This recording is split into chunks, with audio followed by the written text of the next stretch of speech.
वाचा कल्पतरु भक्त वत्सल शरणागत वत्सल।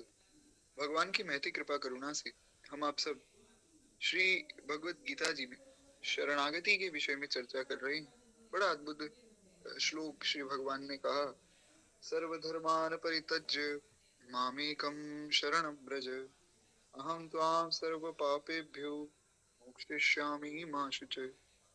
हमने इस श्लोक का विशिष्ट भाव आदि सब सुना था। अब हम जो चर्चा कर रहे हैं वो है शरणागति संबंधी कुछ विशेष बातों पे। तो एक बार प्रेम से बोलिए भक्त वत्सल भगवान की जय। कल की कथा में हम लोगों ने सुना था किस प्रकार से श्री कागभूषुंडी जी महाराज श्री गरुड़ जी को अपने पूर्व जन्म की कथा सुना रहे हैं। कागभूषुंडी जी ने बताया कि महर्षि लोमस के श्राप से मैं इस कौवे की योनि में आया हूं, लेकिन लोमस जी का जो श्राप है वो मेरे लिए श्राप नहीं था। भगति पच हटि करि रह्यो दीनी महर्षि श्राप, मुनि दुर्लभ बर पायो देख्यो भजन प्रताप। कहते हैं मुनि दुर्लभ वर पायो देखो भजन प्रताप। ये तो मेरे लिए वरदान हो गया। क्यों? तो श्री परम श्रद्धेय परम पूज्य स्वामी श्री राम सुखदास जी महाराज निवेदन करते हैं, वे कहते हैं कि यहाँ भजन प्रताप शब्द का अर्थ है कि भगवान के विधान में हर समय प्रसन्न रहना। कि कागभूषुंडी जी ने कहा कि मुझे इस कौवे के रूप में श्राप देकर श्री लोमस जी ने मुझ पर कृपा कर दी। क्यों? क्योंकि मैंने फिर इस स्वरूप में आकर देखा कि भजन का क्या प्रताप है, भजन की क्या महिमा है। मैं राम कथा कहता हूँ और खूब जो है राम राम करता हूँ, तो मुझे भजन की महिमा पता लगी। इस स्वरूप में मैं ना आता तो शायद इतनी महिमा ना जान पाता। तो यही बात हम कल चर्चा कर रहे थे कि एक वैष्णव को भगवान के विधान में सदैव प्रसन्न रहना चाहिए। हमारे गुरुदेव भगवान तो यहाँ तक कहते हैं कि अगर तुम वैष्णव होकर अपनी चिंता कर रहे हो तो तुम बहुत बड़े अभागे हो, क्योंकि तुम समझ ही नहीं पाए वैष्णवता का सच्चा अर्थ क्या है, शरणागति का सच्चा अर्थ क्या है। कहते हैं विपरीत से विपरीत अवस्था में भी प्रेमी भक्त की प्रसन्नता अधिक से अधिक बड़ी रहती है। कैसी भी परिस्थिति आ जाए, जो भगवान का प्रेमी भक्त है वो सदैव प्रसन्न ही रहता है, क्योंकि प्रेम का स्वरूप ही है प्रतिक्षण वर्धमान। प्रेम का स्वरूप है जो हर पल हर क्षण बढ़ता ही जावे। हर पल हर क्षण ऐसा प्रतीत हो कि अरे हम तो श्री ठाकुर जी से प्रेम ही नहीं कर पाते, वो दिन ब दिन बढ़ता जावे। फिर भगवान से जितनी निकटता बढ़ती जाएगी, संसार से उतना ही हमारा अभ्यास छूटता जाएगा। इसीलिए ये नियम है कि जो चीज अपनी होती है वो सदा ही अपने को प्यारी लगती है, और भगवान तो सदा सदा से ही हमारे हैं। भगवान तो संपूर्ण जीवों को अपना प्रिय मानते हैं। सब मम प्रिय सब मम उपजाए। मानस जी में श्री भगवान ने कहा कि लक्ष्मण, सब मम प्रिय, मुझे सारा संसार, उसमें जितने भी जीव हैं, जितने भी प्राणी हैं, मुझे सब प्रिय हैं। क्यों? क्योंकि सब मम उपजाए। वास्तव में तो सब मुझसे ही पैदा हुए हैं ना। तो माता पिता को तो अपनी संतान अच्छी ही लगती है, चाहे वो कैसी भी हो। माता पिता के प्रेम में कहीं कमी नहीं आती है। तो वही बात यहाँ भगवान कह रहे हैं कि सब मम प्रिय सब मम उपजाए। सब मुझे प्रिय हैं क्योंकि सब मुझसे ही उत्पन्न हुए हैं। भगवान सबको प्रेम करते हैं। जो भक्त हैं उनसे अधिक प्रेम करते हैं बाकी जनों से। भक्तों के स्वरूप को अगर देखा जाए तो भक्तों के हिसाब से बाकी जनों में थोड़ा सा कम प्रेम है भगवान का, भक्तों में थोड़ा विशेष प्रेम है, लेकिन प्रेम भगवान सबसे करते हैं। और इस जीव को भी प्रभु स्वतः ही प्रिय लगते हैं। ये जो जीव है, जीव को भी भगवान स्वतः ही प्रिय लगते हैं, कुछ करना नहीं पड़ता है। एक बड़ी सुंदर बात आज सुनने में आई। एक महात्मा जी हैं, बड़े अच्छे वक्ता हैं। वे ब्रह्म ज्ञान पर चर्चा करते हैं। वे जो चर्चा करते हैं वो सबकी समझ में नहीं आती है, क्योंकि वे निराकार निर्गुण ब्रह्म की चर्चा करते हैं, बड़ी अद्भुत चर्चा करते हैं, सिद्धांत की बहुत सुंदर वे चर्चा करते हैं। तो एक भैया हैं जो निहंग सिख हैं, सिख परंपरा के हैं, वे भी उनको सुनते हैं। उन्होंने आज दास को बड़ा स्नेह करके एक वो वीडियो भेजी। उसमें एक बड़ी सुंदर बात वे कह रहे थे कि जो जीव है वो सहज भगवान का अंश है, लेकिन फर्क इतना है कि जीव को स्मरण करना पड़ता है तब उसको समझ आता है। फर्क भगवान में और जीव में क्या फर्क है कि वो बिना स्मरण किए भी भगवान है, और हमें स्मरण करना पड़ेगा, थोड़ा ध्यान करना पड़ेगा कि हाँ हम भगवान के अंश हैं। तब फिर हमें समझ आएगा कि हाँ हम इस संसार के नहीं हैं, हम भगवान के हैं। बस इतना ही फर्क है, मुझ में तुझ में बस भेद यही, मैं नर हूं तुम हो नारायण। मैं हूं संसार के हाथों में और संसार तुम्हारे हाथों में। तो हमें स्मरण करना होगा, भगवान सबको प्रिय है और सब भगवान के प्रिय हैं, इसमें कोई संशय नहीं है। पर हम देखे हैं कि बहुत से ऐसे लोग हैं जो महाराज भगवान से बड़ा द्वेष भी करते हैं, भगवान पर लांछन भी लगा देते हैं। कई लोग तो भगवान की लीला में ही शंका करते हैं। क्यों? क्योंकि वो लोग अभी अपने स्वरूप का स्मरण नहीं कर पाए। जब वो अपने स्वरूप का स्मरण करेंगे, जब उनको ये याद आएगा कि हम कौन हैं, हम भगवान के अंश हैं, तब वे भी सहज ही भगवान को प्रेम करेंगे। जो भगवान का प्रेमी है उसको कोई कारण नहीं चाहिए भगवान से प्रेम करने का। ऐसा थोड़ी है कि हमने ये सुना कि महाराज भगवान बहुत बलशाली हैं और बहुत वैभवशाली है, भगवान से प्रेम करेंगे तो ये मिल जाएगा वो मिल जाएगा, इसलिए थोड़ी हम भगवान से प्रेम करते हैं। भगवान हमारे हैं, हम भगवान के हैं, इस कारण से हम प्रेम करते हैं। ऐसा ही भगवान का भाव है। ये यथा माम प्रपद्यन्ते ताम तथैव भजाम्यहम्। फिर एक बार प्रेम से बोलिए भक्त वत्सल भगवान की जय। स्वामी जी महाराज कहते हैं कि हाँ, यह बात दूसरी है कि ये जीव परिवर्तनशील संसार और शरीर को भूल से अपना मानकर बैठ गया है, इसलिए वो भगवान से विमुख हो गया। लेकिन जब वो अपने सहज स्वरूप में आएगा ना, तो फिर वो भगवान से अलग नहीं रह पाएगा। फिर वो भगवान से प्रेम करे बिना रह ही नहीं सकता है। इसलिए भगवान शंकर ने कहा, श्रीमद् रामचरितमानस में एक बड़ी सुंदर चौपाई आई। शंकर जी भगवान का चरित्र सुना रहे हैं, रामलीला सुना रहे हैं, और सुनाते सुनाते इतने विवल हो गए, इतने आनंद में भर गए, भगवान शंकर इतने प्रसन्न हो गए कि माँ भगवती पार्वती को वे कहते हैं, शंकर जी महाराज, उमा राम स्वभाव जिहि जाना, ताहि भजन तजि भाव न आना। श्री शंकर जी ने कहा कि हे उमा, हे पार्वती, जिसने श्री राम के स्वभाव को जान लिया, जिसने भगवान के स्वभाव को समझ लिया, ऐसा हो ही नहीं सकता कि वो उनके भजन में ना लगे। ताही भजन तजी भाव न आना, उसको फिर भजन को छोड़ के दूसरा कोई भाव समझ ही नहीं आएगा। ये है भगवान की स्वभाव की महिमा। इसलिए गोस्वामी जी ने कहा, सुनि सीतापतिशील स्वभाव, मूद नमन तन पुलक नयन जल, सोनर खेहर खाओ। सुनि सीता पतिशील स्वभाव। स्वामी जी ने कहा कि भगवान के शील स्वभाव को सुनकर जिसके मन में प्रसन्नता नहीं होती है, जिसका मन आनंद से भर नहीं जाता है, मोद ना मन तन पुलक नयन जल, शरीर पुलकित नहीं होता है और नेत्रों में जल नहीं आता है, वो मनुष्य है ही नहीं, वो तो धूल फांकने योग्य है, वो पशु है। अस प्रभु छाड़ भजहि जहि आना, ते नर पशु बिन पूछ पशाना। कितने कितने वचन श्री गोस्वामी जी ने कहे हैं। भगवान का स्वभाव है ऐसा, उस स्वभाव को एक बार जो सुन लेता है, समझ लेता है, जान लेता है, फिर उसको दूसरा कोई भाव समझ ही नहीं आता। हो ही नहीं सकता कि वो भगवान से दूर हो जावे।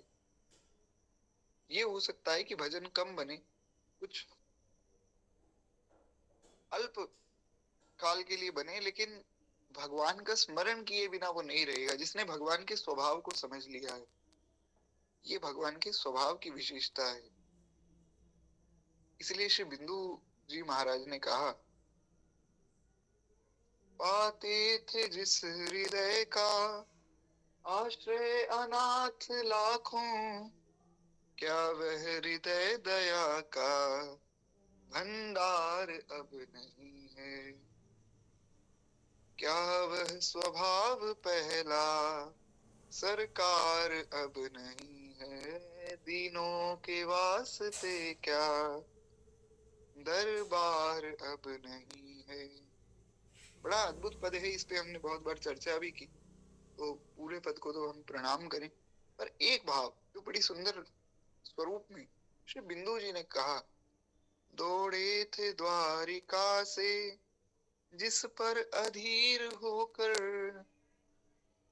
प्रभु जिस पर अधीर होकर द्वारिका से आप दौड़कर आए श्री द्रौपदी जी की रक्षा करने के लिए, जिन अश्रुओं को देखकर आप द्वारिका से दौड़कर आए,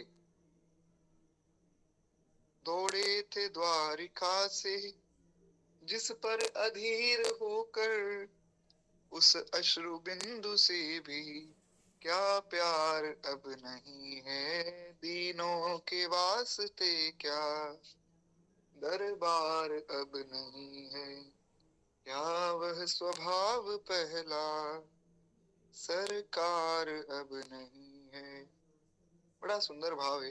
खैर एक बार प्रेम से बोलिए श्री बिंदु जी महाराज की जय।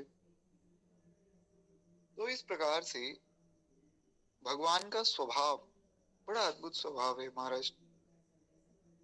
प्रभु तरु तर कपिडार पर ते किए आप समान, तुलसी कहो न राम सो साहिब शील निधान।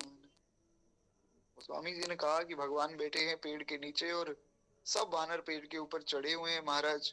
किसी के पांव लग रहे हैं भगवान के सिर पे, किसी की पूंछ लग रही है, पर ठाकुर जी को कोई भी मन में क्लेश नहीं है, बड़े प्रसन्न हो रहे हैं भगवान।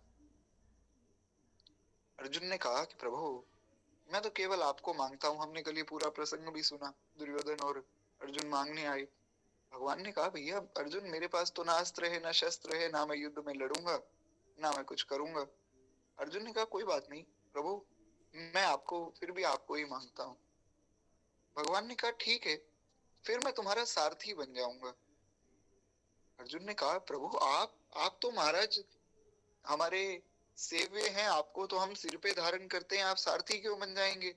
भगवान ने कहा नहीं, मैं तुम्हारे प्रेम पर रीझ गया हूं, मैं तुम्हारा सारथी बनूंगा। तो अर्जुन जी ने कहा कि प्रभु सारथी को तो पांव भी लगाना पड़ता है, क्योंकि अब जहाँ युद्ध हो रहा है, अब युद्ध में कोई ये कहे कि भैया थोड़ा जो है लेफ्ट में चलो थोड़ा राइट में चलो, ऐसा तो होगा नहीं, क्योंकि इतना भयंकर युद्ध हो रहा है, वहां आवाज थोड़ी आएगी किसी को कुछ। तो लात से कंधे पर मारना पड़ता है कि अभी इस ओर चलो अब उस ओर चलो। भगवान ने कहा कोई बात नहीं, तुम हमारे कंधे पर लात मार देना, जहां कहोगे वहां चलेंगे। कौन ऐसा कृपालु होगा। बिनु सेवा जो द्रव्य दीन पर, बिनु सेवा जो द्रव्य दीन पर, राम सरिस को नाही, ऐसो को उदार जग माही, ऐसो को उदार जग माही। बड़ा प्यारा स्वभाव है श्री ठाकुर जी का, इतना वर्णन किया जाए उतना ही कम है। खैर एक बार प्रेम से बोलिए भक्त वत्सल भगवान की जय। तो कहते इस प्रकार से जीव भगवान को अपनी मूर्खतावश भूल जावे वो अलग बात है, पर प्रभु से वो विमुख हो जाता है। इसके विमुख होने पर भगवान ने अपनी तरफ से किसी भी जीव का त्याग नहीं किया, ये भी बड़ी विशेष बात। जीव तो गलती पे गलती कर रहा है, भगवान चाहे तो त्याग दें, अरे तुम्हें जब ये संसार ही प्रिय है तो जाओ रहो संसार में, पर भगवान कभी त्याग नहीं करते हैं। हम तो इस बात के लिए तड़प रहे हैं ना कि कब हम भगवान के पास पहुंचे। अब मान लीजिए भगवान पहले ही त्याग कर चुके होते, ऐसा होता कि चलो हम तो बहुत मेहनत मशक्कत के बाद पहुंचे भगवान के दरबार, और वहां जो दरबान है भगवान के, श्री जय और विजय, वो कहें कि भैया तुम्हें तो भगवान ने पहले ही त्याग दिया था, तुम भागो यहाँ से, तुम यहाँ क्यों आ गए, इतना कष्ट होगा जीव को। तो भगवान ने कहीं किसी का त्याग नहीं किया है। केवल इतनी बात भगवान कह रहे हैं कि मेरी शरण हो जाओ, और कुछ करना ही नहीं है। हम व्यर्थ में ही चिंतित हो रहे हैं, व्यर्थ में ही भटक रहे हैं, व्यर्थ में ही रो रहे हैं, परेशान हो रहे हैं। कुछ नहीं करना है, केवल भगवान की शरण हो जाना है बस। शरण हो जाने का अर्थ क्या है? केवल मान लेना है, हे नाथ, हे मेरे नाथ, मैं केवल आपका हूँ। हे नाथ, हे मेरे नाथ, आप केवल मेरे हैं। हे नाथ, हे मेरे नाथ, मैं आपको भूलूं नहीं। केवल इतनी बात कहनी है। और न तो नाम को जी भासो, कनक न तोड़ो जाए। इतना कहने मात्र से फिर ना तो भगवान आपसे दूर हो सकते हैं और ना आप भगवान से दूर हो पाएंगे, क्योंकि अपनापन जो है उसी से भगवान रीझते हैं। श्री नंद बाबा को वरुण देव ले गए महाराज। नंद बाबा स्नान करने जाते थे यमुना जी में। एक दिन बहुत जल्दी चले गए, 3 बजे से पहले ही चले गए। 12 से 3 जो है देवताओं का समय होता है। तो गंधर्व लोग नहा रहे थे यमुना जी में, और उन्होंने देखा कि नंद बाबा आ गए, वो ले गए महाराज वरुण लोक में। तो भगवान को पता लगा, भगवान पहुंचे। नंद बाबा कह रहे थे, अरे कन्हैया मोको बचा, कन्हैया मोको बचा। भगवान ने कुछ नहीं किया।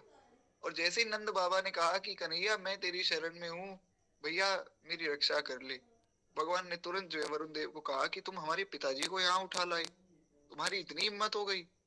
और वरुण देव तो चरणों में ही पड़ गए, प्रभु आपके पिताजी हैं, मुझे पता ही नहीं था। खूब स्वागत सत्कार किया, वो आदर किया। फिर भगवान पुनः आए। नंद बाबा ने कहा कि मैं तुम्हें इतनी आवाज लगा रहा था, कन्हैया बचाओ, कन्हैया बचाओ, तुम आए नहीं। और जैसे ही मैंने कहा कि हे कृष्ण मैं तुम्हारी शरण में हूँ, श्री कृष्ण शरणम ममा, जैसे ही मैंने कहा तुम दौड़कर आ गए मुझे बचाने। तो श्री ठाकुर जी ने कहा कि देखो बाबा ऐसा है, हमने एक नियम बनाया है। नंद बाबा ने कहा कि तुमने भी नियम बनाने शुरू कर दिए? बोले हाँ, मैं भगवान हूँ, मैं जय जय हूँ, तो मेरा नियम है। क्या नियम है महाराज? बोले मेरा नियम ये है कि जो मेरी शरण में आता है मैं केवल उसकी रक्षा करता हूँ। रक्षा करने में तो मैं समर्थ हूँ, सबकी रक्षा कर सकता हूँ, पर मैं रक्षा केवल उसकी करता हूँ जो मेरी शरण में आता है। जो शरण में नहीं आता है उससे मुझे क्या लेना देना। इसलिए शरणागत होना बहुत जरूरी है, भगवान को ही कहना बहुत जरूरी है। नाथ मैं थारो जी थारो, नाथ मैं थारो जी थारो, थारो जी थारो, हरि मैं थारो जी थारो, नाथ मैं थारो जी थारो, हरि जी मैं थारो जी थारो। बड़ा प्यारा भजन है श्री भाई जी महाराज का। ये कहना पड़ेगा कि प्रभु मैं आपकी शरण में हूँ, बार बार बर मांगी हूँ, हर्ष देहु श्री रंग, पद सरोज अनपायनी, भक्ति सदा सतसंग। शरण में तो जाना ही पड़ेगा, भगवान की शरण हुए बिना बात नहीं बनेगी, शरण तो ग्रहण करनी पड़ेगी। भगवान कितने कृपालु हैं कि इतने पाप करने के बाद भी भगवान हमें त्याग नहीं रहे हैं। भगवान ने अपनी तरफ से त्याग नहीं किया, हमारी भूल की वजह से हम भटक रहे हैं। आज ही, अभी ही इसी कथा में बैठकर 7:24 हुए हैं। आप अगर ये मान लें सच्चे हृदय से कि हे नाथ, हे मेरे नाथ, मैं केवल आपका हूँ। हे नाथ, हे मेरे नाथ, आप केवल मेरे हैं। हे नाथ, हे मेरे नाथ, मैं आपको भूलूं नहीं। हे प्रभु, मुझे अपनी शरण में लीजिए। इतना कहने मात्र से 7:25 होने से पहले महाराज भगवान शरण में ले लेंगे आप। आप विश्वास तो करके देखिए, ये मार्ग विश्वास का है। एक बार प्रेम से बोलिए, भक्त वत्सल भगवान की जय।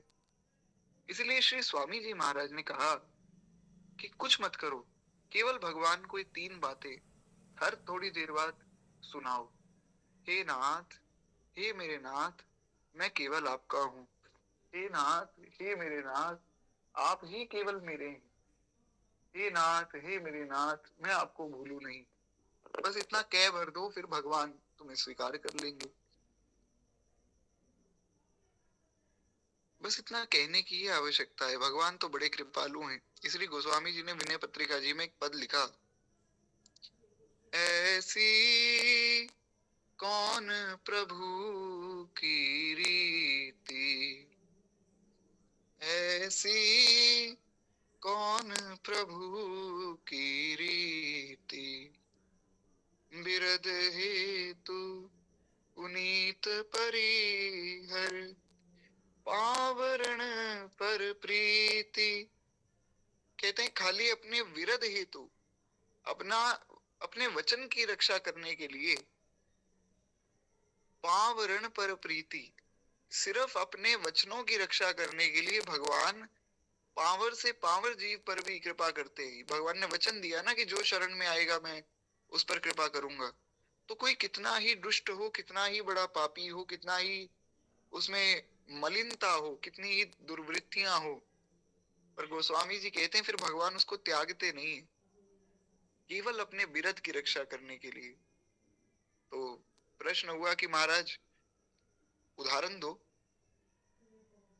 गोस्वामी जी कहते हैं, गई मारण पूतना कुछ काल कूट लगाई, मातु की गति देता ही कृपालु जादव राय, ऐसी कौन प्रभु की रीति। कहते हैं पूतना गई थी कालकूट विष अपने पयोधर पे लगा के कि मैं मार दूं, और क्या गति मिली, मातु की गति देता ही श्री कृपालु जादव राय। माता की गति दी उस पूतना को। कौन होगा ऐसा दूसरा संसार में। गोस्वामी जी कहते हैं मुझे समझ ही नहीं आता कि ऐसी ही पता नहीं क्या भगवान की रीति है। नेमते शिशुपाल दिन प्रतिदेत गिन गिन गारी, की होली न सो आपनो हरिराज सभा मझारी। कहते हैं शिशुपाल का नियम था, वो नित्य भगवान को गालियां देता था। उसका नियम ये था, शिशुपाल का यही काम था कि वो दिन रात भगवान को गाली देता था। माता जी ने, उसकी माता जी जो है भगवान की बुआ जी लगती थी, उसकी माता जी ने कहा कि देखो कृष्ण तुम्हारा छोटा भाई है, देखो ये तो थोड़ा सा बड़बोला है, ऐसे ही बोल देता है, तुम इसको मार मत देना। भगवान ने कहा देखो बुआ जी ऐसा है कि भगवान को गाली देना तो पाप है, और मैं हूं भगवान, पर चलो आपने कहा है तो इसको 100 बार क्षमा कर दूंगा। शिशुपाल की माता जी ने सोचा कि 100 बार थोड़ी दिन में गाली देगा वो, तो उसने कहा 100 क्या, मैं 200 बार गाली दूंगा। 99 की संख्या पूरी पूरी हुई, और महाराज एक जैसे ही शब्द मुख से निकला और 100 पूर्ण होते ही 101वीं गाली पर भगवान ने सिर काट दिया। लेकिन ऐसे दुष्ट शिशुपाल का भी भरी सभा में सबने देखा कि उस शिशुपाल की जो अंतरात्मा है वो जाकर भगवान में विलीन हो गई। ऐसी कौन प्रभु की रीति। गोस्वामी जी कहते हैं इनसे बड़ा कृपालु कौन होगा। पूतना मारने आई तो उसको उत्तम गति दे दी, ये शिशुपाल दिन रात गाली दे रहा है तो इसको उत्तम गति दे दी। और भी बहुत सुंदर इन्होंने श्री गोस्वामी जी महाराज ने वर्णन किया, काम मोहित गोपिकन पर कृपा अतुलित कीन्ही, जगत पिता बिरंचि जिन्हें चरणन की रजलीनी, ऐसी कौन प्रभु की रीति, व्याध चित दे चरण मार्यो मूढ़ मति मृग जानी, सो सदेह स्वलोक पठयो प्रगट करी निज बानी, ऐसी कौन प्रभु की रीति। श्री गोस्वामी जी का ये जो पद है ये श्री कृष्ण लीला का पद है। एक बार श्री सूरदास जी में और गोस्वामी जी में महाराज बहस छिड़ गई। संतों की बहस भी बड़ी प्यारी होती है। संत हमारी तरह लड़ते नहीं है आपस में, एक दूसरे को बुरा भला नहीं कहते। बहस ये छिड़ी कि महाराज कौन ज्यादा श्रेष्ठ है, राम जी श्रेष्ठ हैं, कृष्ण जी श्रेष्ठ हैं। तो खूब बहस हुई और बहस का निर्णय ये निकला कि सूरदास जी ने तो लिख दी अपने कुछ पदों में श्री राम जी के विरध की चर्चा की। सूरदास जी ने सुनेरी मैंने निर्बल के बलराम, सुनेरी मैंने निर्बल के बलराम। बड़ा प्यारा पद है सूरदास जी का, इस पर हमने चर्चा भी की थी। तो सूरदास जी ने तो श्री राम रूप में अपनी आसक्ति करके श्री राम जी के पद लिखे और श्री गोस्वामी जी ने कृष्ण रूप के पद लिखे। इसलिए ये जो पद है ये उस कृष्ण गीतावली का पद है, बड़ा प्यारा पद है। तो इसमें हे श्री गोस्वामी जी ने कहा कि काम मोहित जो गोपियां थी उनको अपना स्वरूप, अपना प्रेम प्रदान किया आपने। व्याध जिसने आपके चरणों में बाण मारा, आप उसको अपने लोग अपने साथ ले गए। ऐसी कौन प्रभु की रीति, कौन तिन्हि कही, जिन्हें सुकृत अरु अगदो, प्रगट पातक रूप तुलसी शरण राख्यो सो।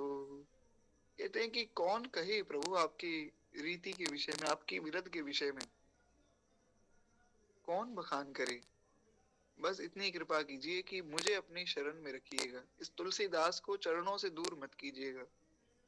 इसीलिए हमारे जो है श्री वल्लभ संप्रदाय में एक बड़ा प्यारा भाव गाया जाता है। क्या समय का थोड़ा अभाव है पर एक पंक्ति में कह दूं, तुम तज कौन सनेही कीजे, प्रभु आपको छोड़कर किससे प्रेम करें। सदा एक रस कौन रहत है, सदा एक रस कौन रहत है, जाकी चरण रज लीजे, तुम तजी कौन सने ही कीजे।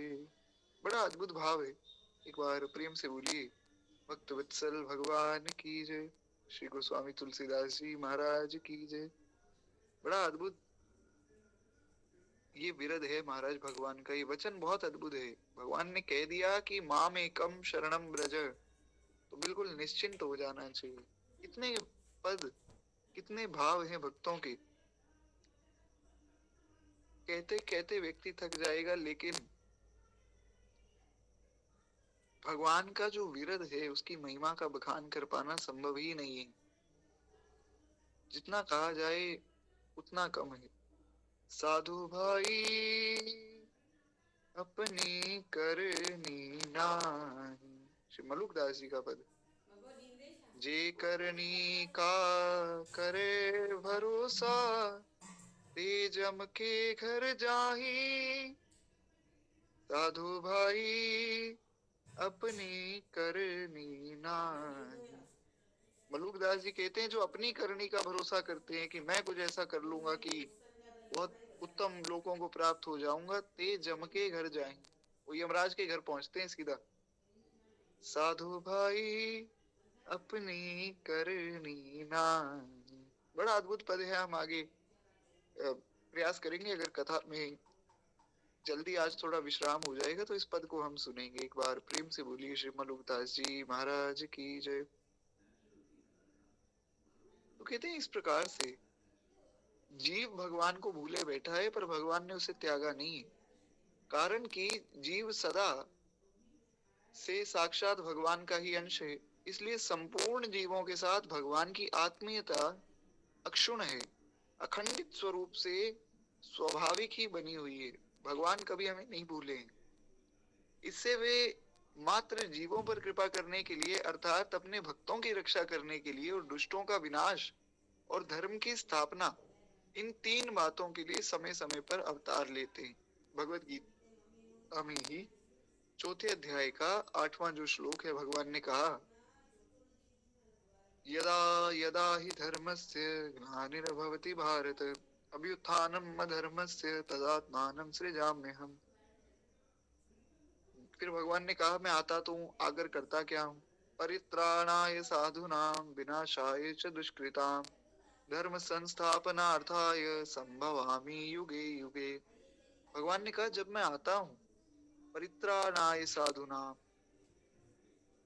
जो साधु हैं उन पर मैं कृपा करता हूँ, उनका परित्राण करता हूँ। विनाशाय च दुष्कृतां, जो दुष्ट हैं उनका विनाश करता हूँ।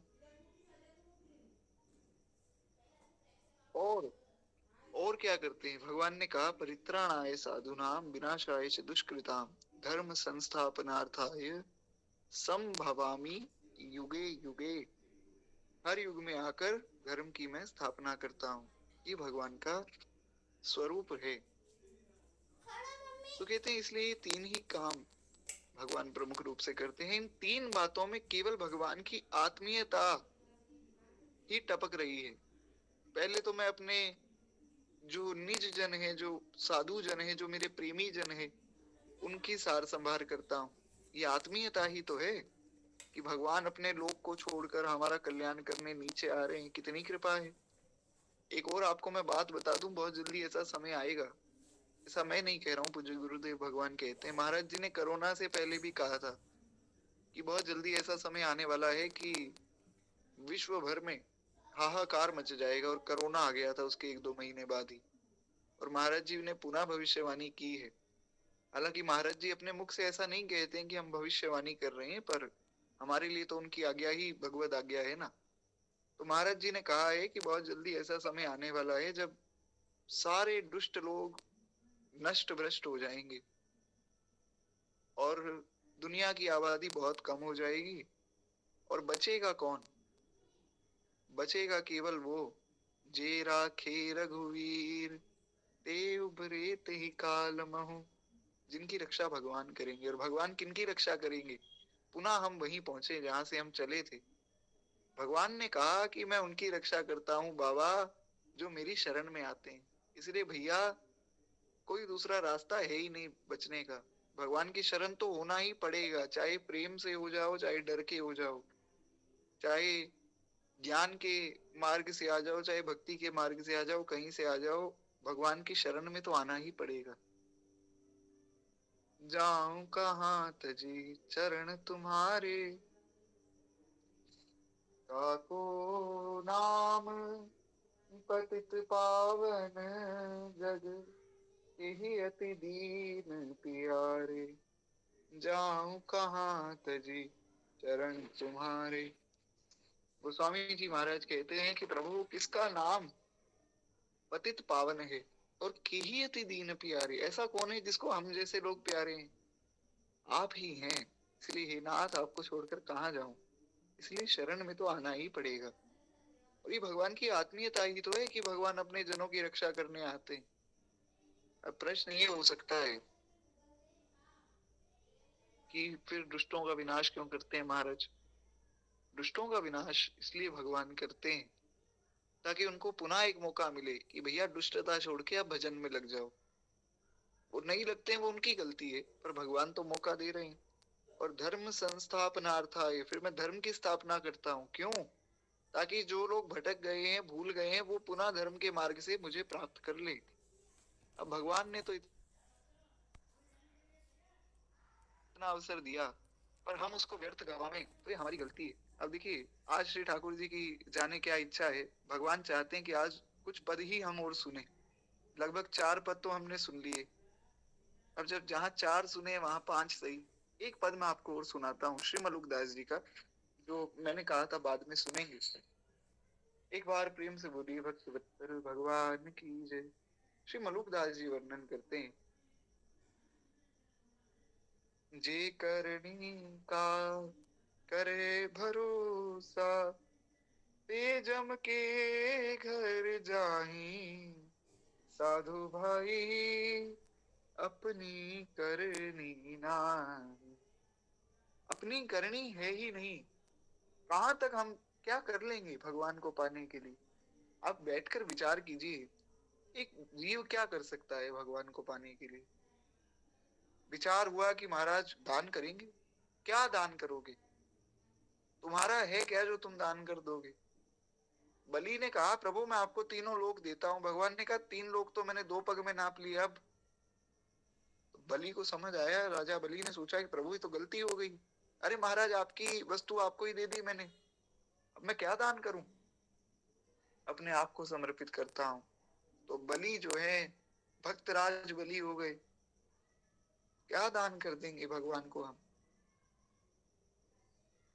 हम कहें कि महाराज जप कर लेंगे, क्या जप कर लेंगे? जप करने बैठते हैं और ध्यान जाता है कि अरे ये काम तो रह ही गया, बस जब फटाफट पूर्ण हो फिर ये काम करें। एक कथा सुना रहे थे पूज्य श्री पुंडरीक जी महाराज। बोले कि एक माई जो है घर में बैठी थी, उनके पति देव कुछ जप कर रहे थे भगवान के नाम का, और वो माता जी आई गर्मा गर्म हलवा लेकर भगवान के सामने भोग लगाया और अपने पति देव को डांट दिया कि हलवा जो है ठंडा हो गया तो पुनः गर्म नहीं होगा। महाराज उन्होंने माला तो वहीं रोकी, फटाफट माला को पूर्ण करके हलवा खाने बैठ गए। तो ध्यान तो हमारा वहां जा रहा है, क्या जपेंगे हम?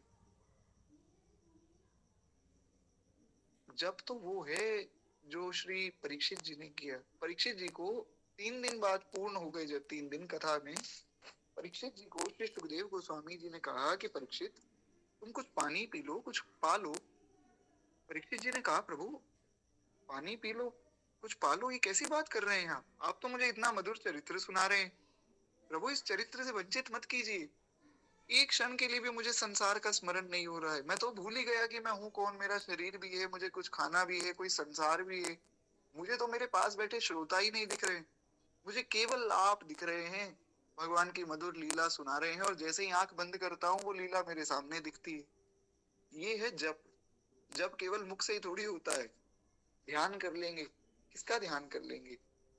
हम ध्यान करने बैठते हैं तो महाराज हमारी दुर्वृत्तियों का ध्यान होता है। ये सब बातें मैं आपके लिए नहीं कह रहा हूँ, आप सब तो बहुत पवित्र भगवान के वैष्णव भक्त हैं। ये मैं मेरी बात बता रहा हूँ, मेरे हृदय की स्थिति।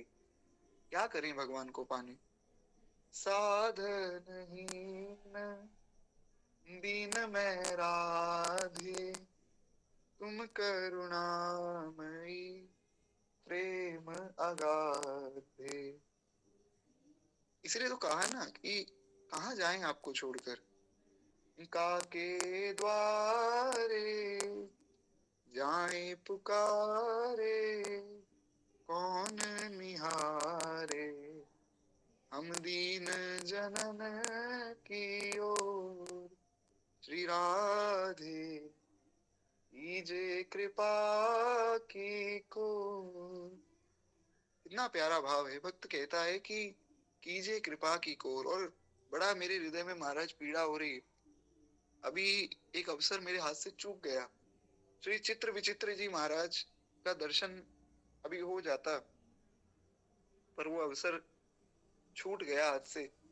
भगवान की कोई इच्छा रही होगी, तो इसलिए मैं सोच रहा हूँ कि आज की कथा हम लगभग आधा घंटा कुछ और सुन लें। इसलिए मुझे लगता है कि मन में बार बार ये प्रेरणा हो रही है कि कुछ पद सुन लिए जाएं भगवान के।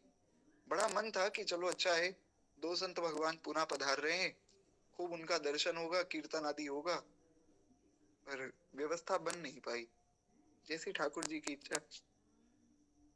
ये भाव फिर आया मन में कि चलो अच्छा है, वहां नहीं जा पाए तो कम से कम कथा तो हो रही, कथा के माध्यम से हम कुछ रस पान कर लें।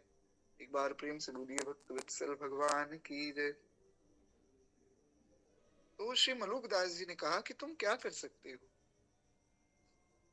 साधु भाई अपनी करनी नाई, लक्ष्य गौ दे अन कटते, राजा नृग से प्यारे, पुण्य करावत और जन्म गवारे, ले गिर गिट करिदारे। साधु भाई अपनी करनी नाई। श्री मलूकदास जी ने कहा कि दान करोगे? भक्त ने कहा करेंगे महाराज, दान करेंगे भगवान को प्रसन्न करने के लिए। मलुकदास जी कहते कितना दान कर लोगे? राजा नृग से बड़े दानी हो जाओगे क्या? राजा नृग कौन है मैं आपको बता देता हूँ। राजा नृग एक राजा हुए, उनका ये कहना था कि मैं इतना बड़ा दानी हूँ, इतना बड़ा दानी हूँ कि मुझे याद ही नहीं मैं कितने गोदान कर चुका हूँ, इतनी गाय का दान कर चुका हूँ कि मुझे याद ही नहीं है। इतनी तो तुम लोग श्वास नहीं लेते होगे जितनी मैंने गायें दान कर दी। हुआ क्या, एक छोटी सी गलती बनी, अपराध बना और गिरगिट की योनि में चला गया वो राजा नृग। उससे बड़े दानी हो जाएंगे हम। गौतम नारी बड़ी पतिव्रता, बहुते कीनी दाना, करनी कर बैकुंठ न पैठी, कहे बानी पशाना, साधु भाई अपनी करनी नाही। अब मलुकदास जी की जो ये वाणी है ना, ये बड़ी अद्भुत वाणी है, ये साधुशाही वाणी है। इसमें कोई लाग लपेट, कोई छुपाव दुराव कुछ नहीं। सीधी सीधी बात मलुकदास जी कहते हैं। जैसे अभी हमने गोस्वामी जी का पद सुना, ऐसी कौन प्रभु की रीति, उसमें गोस्वामी जी ने बड़ी सीधी सीधी बात कही। हमने अभी पूरा पद सुना। तो वैसे ही मलुकदास जी कह रहे हैं कि गौतम नारी बड़ी पतिव्रता बनती थी, अहिल्या जी बहुत दान भी किए, बहुत पतिव्रता थी। क्या हुआ, गलती हुई और बैकुंठ तो गई नहीं, पशान बन के रह गई। अपनी करनी नहीं है भैया, भगवान को अपनी करनी से नहीं पाया जा सकता है। भगवान तो कृपा से मिलते हैं। इसीलिए श्री गोस्वामी जी ने कहा, भय प्रगट कृपाला, दीन दयाला, कौशल्याधिकारी, हर्षित महतारी, मुनि मनहारी, अद्भुत रूप विचारी, लोचन अभिरामा, तनु घन श्यामा, निज आयुज भुज चारी, भूषण बनमाला, नयन विशाला, शोभा सिंधु खरारी। बड़ा प्यारा पद है, आप लोग कहें तो इसकी भी चर्चा कर लें, क्योंकि जैसा हमारे यहाँ का नियम है, हर हफ्ते हम लोग भगवान के स्वरूप का ध्यान करते हैं। तो आज जो है इस पद के माध्यम से स्वरूप का ध्यान करें। सब लोग आंखें बंद करके स्मरण कीजिए, एक बार प्रेम से बोलिए, श्री गोस्वामी जी महाराज की जय। आज कुछ विशेष किया जाए। वैसे तो हम स्वरूप का ध्यान प्रभु कृपा से करते हैं हर हफ्ते, पर इस हफ्ते हम लोग थोड़ा गोस्वामी जी की वाणी में ध्यान करें। कितना सुंदर वर्णन गोस्वामी जी कर रहे हैं। लोचन अभिरामा, तनु घन श्यामा, निज आयुध भुज चारी, भूषण बनमाला, नयन विशाला, शोभा सिंधु खरारी, कह दुई कर जोरी, स्तुति तोरी, किहि विधि करूं अनंता, माया गुण ज्ञाना, ईत अमाना, वेद पुराण भनंता।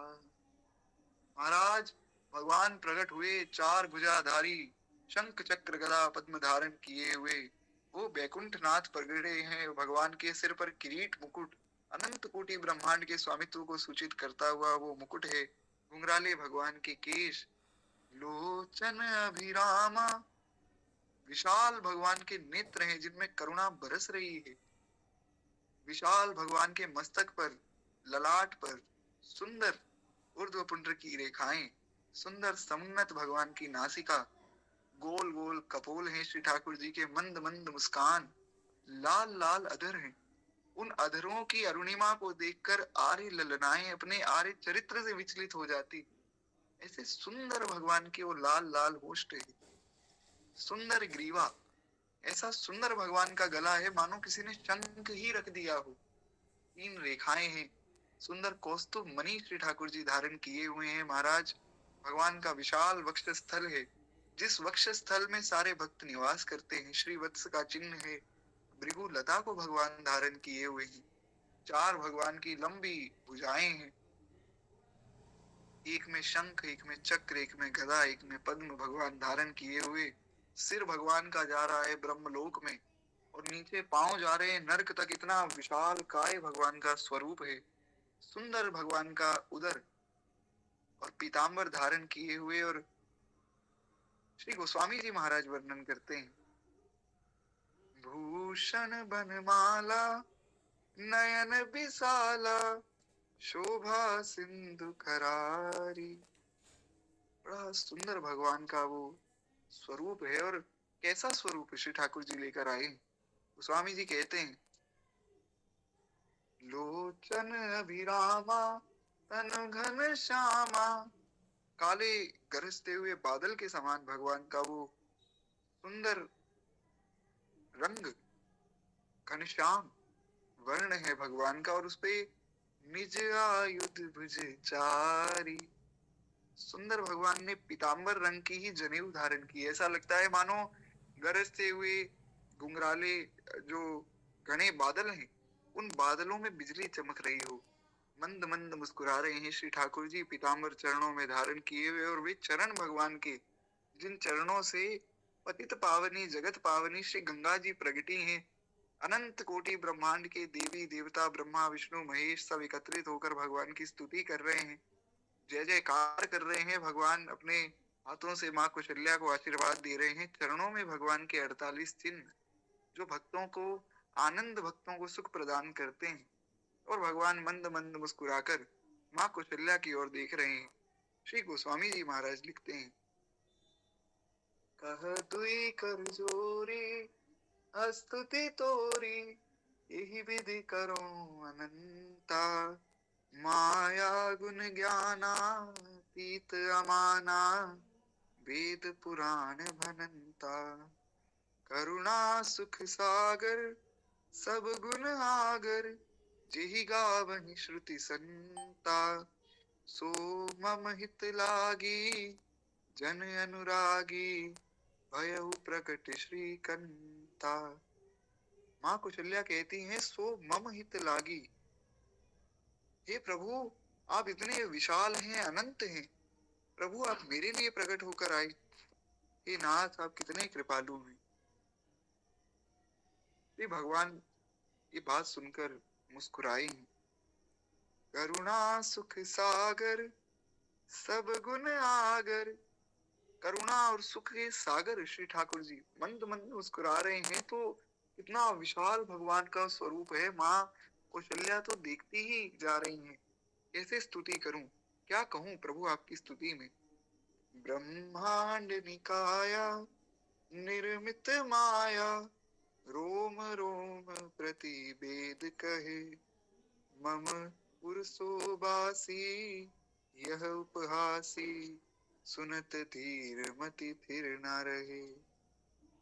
माँ कौशल्या ने कहा कि प्रभु, ब्रह्मांड निकाया निर्मित माया, रोम रोम प्रतिवेद कहे। आपके तो रोम रोम से अनंत कोटि ब्रह्मांड प्रकट हो रहे हैं। हे नाथ, संसार में मैं किसी को क्या कहूंगी, इतने विशाल भगवान मेरे उदर से प्रकट हुए। प्रभु मेरी बड़ी हंसी हो जाएगी। भगवान ने कहा कि कहो मैया, फिर क्या करें, हम तो पहली बार लाला बने, हमें तो कुछ पता ही नहीं। माँ कौशल्या समझाती हैं, माता पुनि बोली सोमति डोली, तजहु तात यह रूपा, कीजे शिशु लीला अति प्रिय शीला, यह सुख परम अनूपा। माता ने कहा कि शिशु लीला कीजिए। इससे पहले भी बीच में एक चरण रह गया है, मैं जानता हूँ। वो इसलिए रह गया क्योंकि हुआ क्या है, भगवान मुस्कुराए तो माँ कौशल्या सब कुछ भूल गई कि अनंत कोटि ब्रह्मांड के स्वामी है, भगवान है, वो सब भूल गई।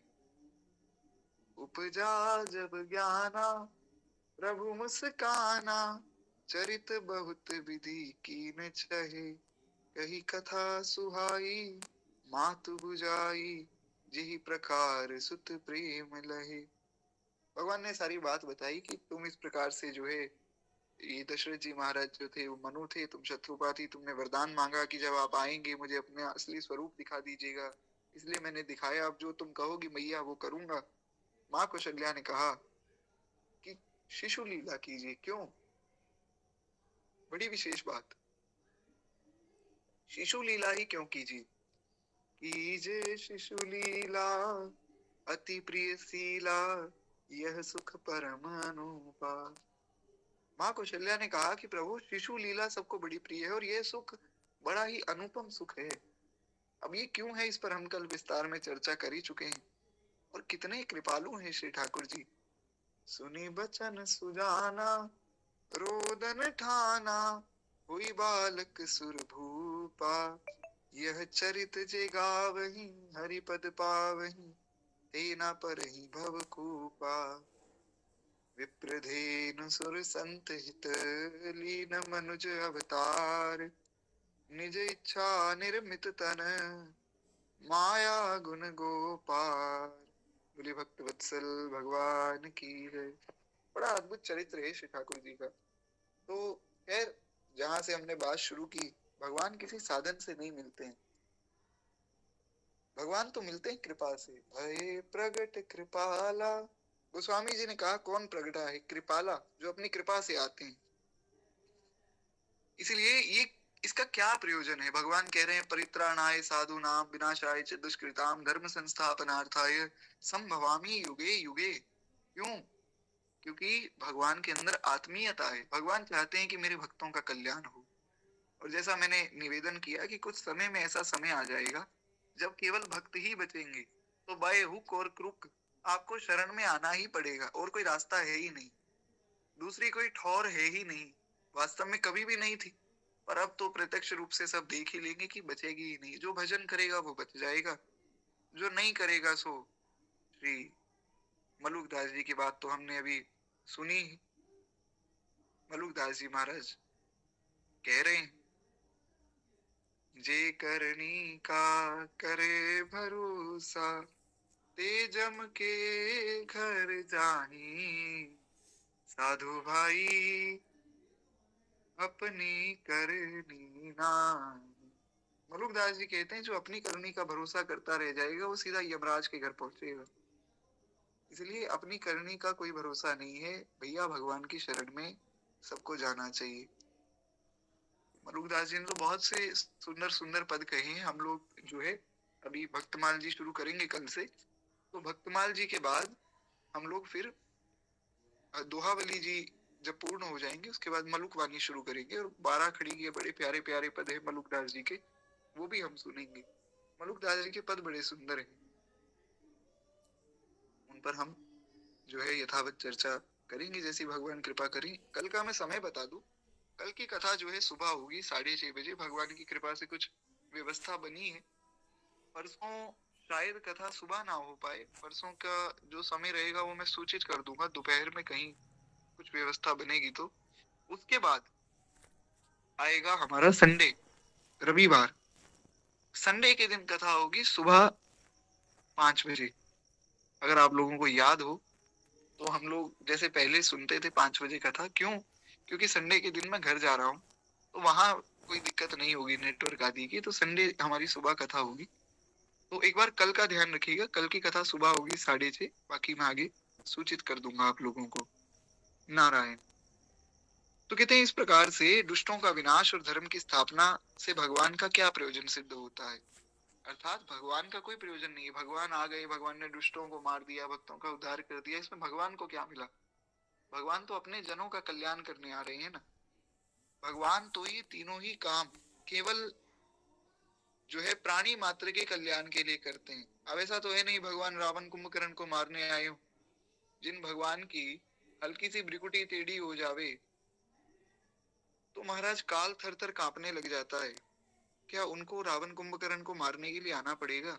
रावण कुंभकर्ण को मारने वाला जो काल है वो भगवान की भ्रिकुटी से डरता है, और वे भगवान रावण को मारने आवे, ये बात तो समझ में नहीं आती। क्यों आए हैं भगवान? भगवान आए हैं भक्तों को सुख देने। अब अगर भगवान ना आते तो माँ कौशल्या किसको ये कहती कि जे शिशु लीला अति प्रिय शीला, और यह सुख परम अनुपा, किसको कहती माँ कौशल्या? इसीलिए भगवान केवल भक्तों के प्रबल प्रेम के कारण आए। और प्रबल प्रेम के पाले पढ़कर तो भगवान ने कितने नियम बदले, इनका तो क्या कहा जाए। प्रबल प्रेम के पाले पढ़ के प्रभु का नियम बदलते देखा, अपना मान भले टल जाए भक्त का मान न टलते देखा। और इसी पद में कहा कि जिनकी केवल कृपा दृष्टि से सकल विश्व को पलते देखा। जिनकी केवल कृपा दृष्टि से सारा जगत चल रहा है, पल रहा है, वो भगवान कैसे हैं? उसको गोकुल के माखन पर सौ बार मचलते देखा। वो भगवान जो कृपा दृष्टि से अनंत कोटि ब्रह्मांड का पालन पोषण करते हैं, वो जा जाकर लोगों के घर में माखन चोरी कर करके खा रहे हैं। ऐसे हैं श्री ठाकुर जी। मैया ने कहा कि लाला कुछ पढ़ाई किया कर। श्री पुंडरीक जी महाराज ने बड़ी प्यारी कथा सुनाई एक, वो मैं निवेदन करूं। भगवान ने कहा कि मैया पढ़ाई करने से क्या होता है? मैया ने कहा कि भैया पढ़ोगे तो विद्वान बनोगे, विद्वान बनोगे तो सब जो सूत्र हैं, जो रहस्य हैं, जो सिद्धांत हैं, उनको समझोगे, भगवान की शरण में जाओगे, मुक्ति होगी। तो लाला ने कहा कि मुंह को तो मुक्ति चाहिए ही ना है, मुक्ति मैया तू ये रख। मैया यशोदा ने कहा कि फिर तुम क्या चाहते हो, तुम बताओ। लाला ने कहा मोहे तो थोड़ा सा माखन खवा दे, केवल माखन मिल जाए थोड़ा सा, बस हम उसमें प्रसन्न हैं। तो वो भगवान जो अनंत कोटि ब्रह्मांड के पालक हैं, वे सौ बार मचल जाते हैं माखन पर। माखन नहीं मिलता तो रोने लग जाते हैं। जिनकी वक्र भ्रिकुटी के भय से सागर सप्त उबलते देखा। भगवान ने बड़ी प्रार्थना की कि हे सागर महाराज, हमको थोड़ा रास्ता दे दो, हमें लंका में जाना है, हमारी जो है प्राण वल्लभा, हमारी प्रियतमा श्री जानकी जी को लेकर आना है, थोड़ा रास्ता दे दीजिए। नहीं माने। भगवान ने कहा ठीक है। बोले राम सकोप तब भय बिन होए न प्रीति। तो कांप गए समुद्र। वो जो समुद्र भगवान है, वे डर गए, कांप गए। जिस समुद्र से लोग डरते हैं, कांपते हैं, समुद्र बड़ा गहरा है महाराज, बहुत डर लगता है समुद्र में जब कोई व्यक्ति जो जाते हैं ना शिप्स वगैरह उसमें। लेकिन वो सागर उबलने लग गया डर के मारे। जिनकी वक्र भ्रिकुटी के भय से सागर सप्त उबलते देखा। उसको माँ यशोदा के भय से अश्रु बिंदु दृग ढलते देखा। श्री बिंदु जी महाराज कहते हैं कि उन भगवान को माँ यशोदा के भय से अश्रु बिंदु दृग ढलते देखा। माँ यशोदा के डर से भगवान डर गए, सहम गए। बड़े भोले हैं ना, बड़े सरल हैं, तो अपने मित्रों के साथ कुछ बदमाशी तो कर ली, अब डर लग रहा है कि मैया यशोदा डांटेगी, तो आंखों से अश्रुपात होने लग गया श्री ठाकुर जी के। नियम बदलते हैं और भक्तों के लिए तो अवश्य बदलते हैं। जैसा मैंने परसों भी कहा था कि जो राजा बनता है उसको नर्क देखना ही पड़ता है, ये नियम है। चाहे पाप करे ना करे, चाहे कोई गलत फैसला हो या ना हो, उसको नर्क जाना पड़ेगा, जाना पड़ेगा और जाना ही पड़ेगा। पर ना तो सुग्रीव नर्क गए और ना ही विभीषण नर्क गए, दोनों को राम जी ने राजा बनाया। क्या कभी हनुमान जी नर्क जाएंगे? हनुमान जी को भी राम जी ने राजा बनाया है। हमारे राजा राम थोड़ी, हमारे राजा तो हनुमान जी हैं। क्यों? क्योंकि हनुमानगढ़ी अयोध्या जी में भगवान ने नियुक्त किया है उनको राजा। हमारे राजा तो हनुमान जी हैं। एक बार प्रेम से बोलिए राजाधिराज श्री हनुमान जी महाराज की जय। हम हनुमान जी की प्रजा हैं, तो हमारे राजा का आदर तो हमें करना ही चाहिए। अयोध्या का राजा मतलब पूरी सप्त द्वीपवती पृथ्वी का राजा। हमने भक्तमाल जी की कथा में 7 द्वीपों की कथा सुनी थी, तो उन सारे द्वीपों के राजा हनुमान जी ही हैं। ठीक है, भगवान नरसिंह है कहीं पे, कहीं पे भगवान हयग्रीव है, कहीं पे भगवान वराह है, वो ठीक है। लेकिन जैसे हर स्टेट में एक मुख्यमंत्री होता है, लेकिन प्रधानमंत्री तो एक ही है। तो भगवान के भी राजा श्री हनुमान जी हैं। ये हनुमान जी की महिमा है। अद्भुत है श्री हनुमान जी का चरित्र भी। खैर, इस प्रकार से भगवान का जो प्रेम है भक्तों के प्रति, वो बड़ा अद्भुत है। हम आगे बढ़े। नारायण कहते हैं इससे भी प्राणी मात्र के साथ भगवान की स्वाभाविक आत्मीयता, कृपालुता, प्रियता और हितैषीता, और जो भगवान का सुहृद भाव है, निरपेक्ष उदारता है, वो ही सिद्ध होती है। और कुछ भी भगवान का स्वार्थ नहीं है। बाकी सारा संसार स्वार्थी है पर भगवान स्वार्थी नहीं। तो ये भगवान का प्रेम है भक्तों के प्रति। भगवान कभी कोई स्वार्थ नहीं रखते हैं। इसलिए भगवान ने बार बार कहा गीता जी में, मद भक्तो भव, अर्जुन मेरे भक्त बनो, मन मना भव, मद्याजी भव, मां नमस्कुरु। बड़ा प्रसिद्ध श्लोक है, आप लोगों ने सुना भी होगा। तो उस श्लोक का यहाँ थोड़ा विभाजन कर दिया स्वामी जी ने। भगवान कह रहे हैं कि मद भक्तो भव, मेरे भक्त बनो, मन मना भव, मेरा भजन करो, मद्याजी भव, मुझे प्रणाम करो, और मां नमस्कुरु, मेरी शरण में आओ, मुझे प्रणाम करो, बस यही तुम्हारा काम है। इन चारों बातों में भगवान का तात्पर्य केवल जीव को अपने सन्मुख करने में है। ऐसा कोई ना सोचे कि अरे भगवान तो जो है अपना ही भजन करवाना चाहते हैं, और करेंगे क्या हम? और महाराज हमारे पास है ही क्या करने के लिए? अब संसार तो नष्ट हो जाएगा कुछ सालों में, कुछ सालों में भी क्या पता कुछ महीनों में ही हो जाए। नष्ट भ्रष्ट हो जाएगा तो फिर जो बड़े बड़े उपकरण हैं और बड़े बड़े लोग हैं वो सब खत्म हो जाएंगे महाराज। तो फिर क्या करेंगे? भजन ही रह जाएगा। और जब प्रलय आ जाएगा तब भी भजन ही रह जाएगा, तब ये कुछ काम नहीं आएगा। इसलिए भजन बहुत आवश्यक है। खूब नाम जप हो, खूब कथा श्रवण हो, खूब भक्तों का वैष्णवों का संग हो, इतना आनंद हो। कभी भगवान कृपा करे हम लोग कहीं किसी धाम में बैठे हों और महाराज हमारी ऐसे ही कथा चल रही हो, कीर्तन चल रहा हो, कितना सुख मिले। और यही बैठकर हम लोग कहीं वृंदावन धाम में हम लोग एक साथ बैठे हैं और मैं आपको समझाऊं कि देखिए आज जो है देश में ऐसा हो गया, और कल देश में वैसा हुआ था, कल ऐसा होने वाला है, उसमें आपको उतना सुख नहीं मिलेगा जितना भगवान की चर्चा में मिलेगा। इसलिए वास्तविक जो स्वभाव है जीव का वो भगवान ही है। भगवान से प्रेम करना ही जीव का स्वरूप है, उसमें ही सच्चा सुख है। नहीं तो अगर इधर उधर की व्यर्थ की बातों में सुख होता, तो जैसे हम एक फिल्म देखते हैं, फिल्म देखी बड़ी अच्छी लगी, फिर उस फिल्म को एक दो दिन याद भी करते हैं, फिर भूल जाते हैं। फिर कोई कहे चलो दूसरी बार देखें, तो मन करता है कि अरे नहीं देख तो ली, बार बार क्या देखना। पर भगवान की कथाएं ऐसा तो है नहीं आपने कोई पहली बार सुनी, कथाएं तो रोज ही सुनते हैं। पर हर दिन हर पल अलग ही आनंद आता है। इसलिए हमने आज की कथा की शुरुआत जहां से की कि प्रेम प्रतिक्षण वर्धमान है, प्रेम का स्वरूप ये है हर पल हर क्षण वो बढ़ता ही रहता है। उधो मन ना भये 10-20, एक हूँ तो जो गयो श्याम संग। गोपियों ने कहा कि एक ही मन था हमारा जो श्याम सुंदर ले गए। अब हम क्या करें, हमें कुछ समझ ही नहीं आता है। घर का कोई काम करते हैं सारा काम बिगड़ जाता है। दूध गर्म करने रखा, दूध उबल गया महाराज।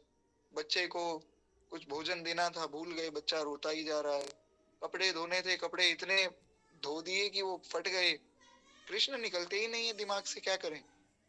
ऐसा प्रेम हो, कहते हैं, जिससे संपूर्ण जीव असत पदार्थों से विमुख हो जाए। क्योंकि दुख संताप बार बार जन्मना मरना मात्र विपत्ति आदि के मुख्य हेतु भगवान से विमुख होने में ही है। भगवान के सन्मुख होने में कोई दुख नहीं है। सन्मुख होने में तो केवल सुख है, केवल आनंद है। कहते हैं कि भगवान जो कुछ भी विधान करते हैं वह संसार मात्र के संपूर्ण जीवों का कल्याण करने के लिए ही करते हैं। बस भगवान की इस कृपा की तरफ जीव की दृष्टि हो जाए, बस केवल देखना है। हमें कुछ नहीं करना है, हमें केवल देखना है। बाकी काम फिर ठाकुर जी किशोरी जी का है। चरणन की रज पाऊं किशोरी। हमारा काम है कि हम केवल प्रार्थना करें। भक्त ही कहता है कि ऐसी कृपा हो जाए हे किशोरी जी, आपके बरसाने में वृंदावन में हम बैठे हैं और हमें आपके चरणों की रज मिल जावे। बैठी रहूं कुंजन के कोना, श्याम राधिका गाऊं किशोरी। चरणन की रज पाऊं किशोरी। केवल इतना भाव कि मैं आपका नाम लेती रहूं और आप मुझे दर्शन दे, मुझे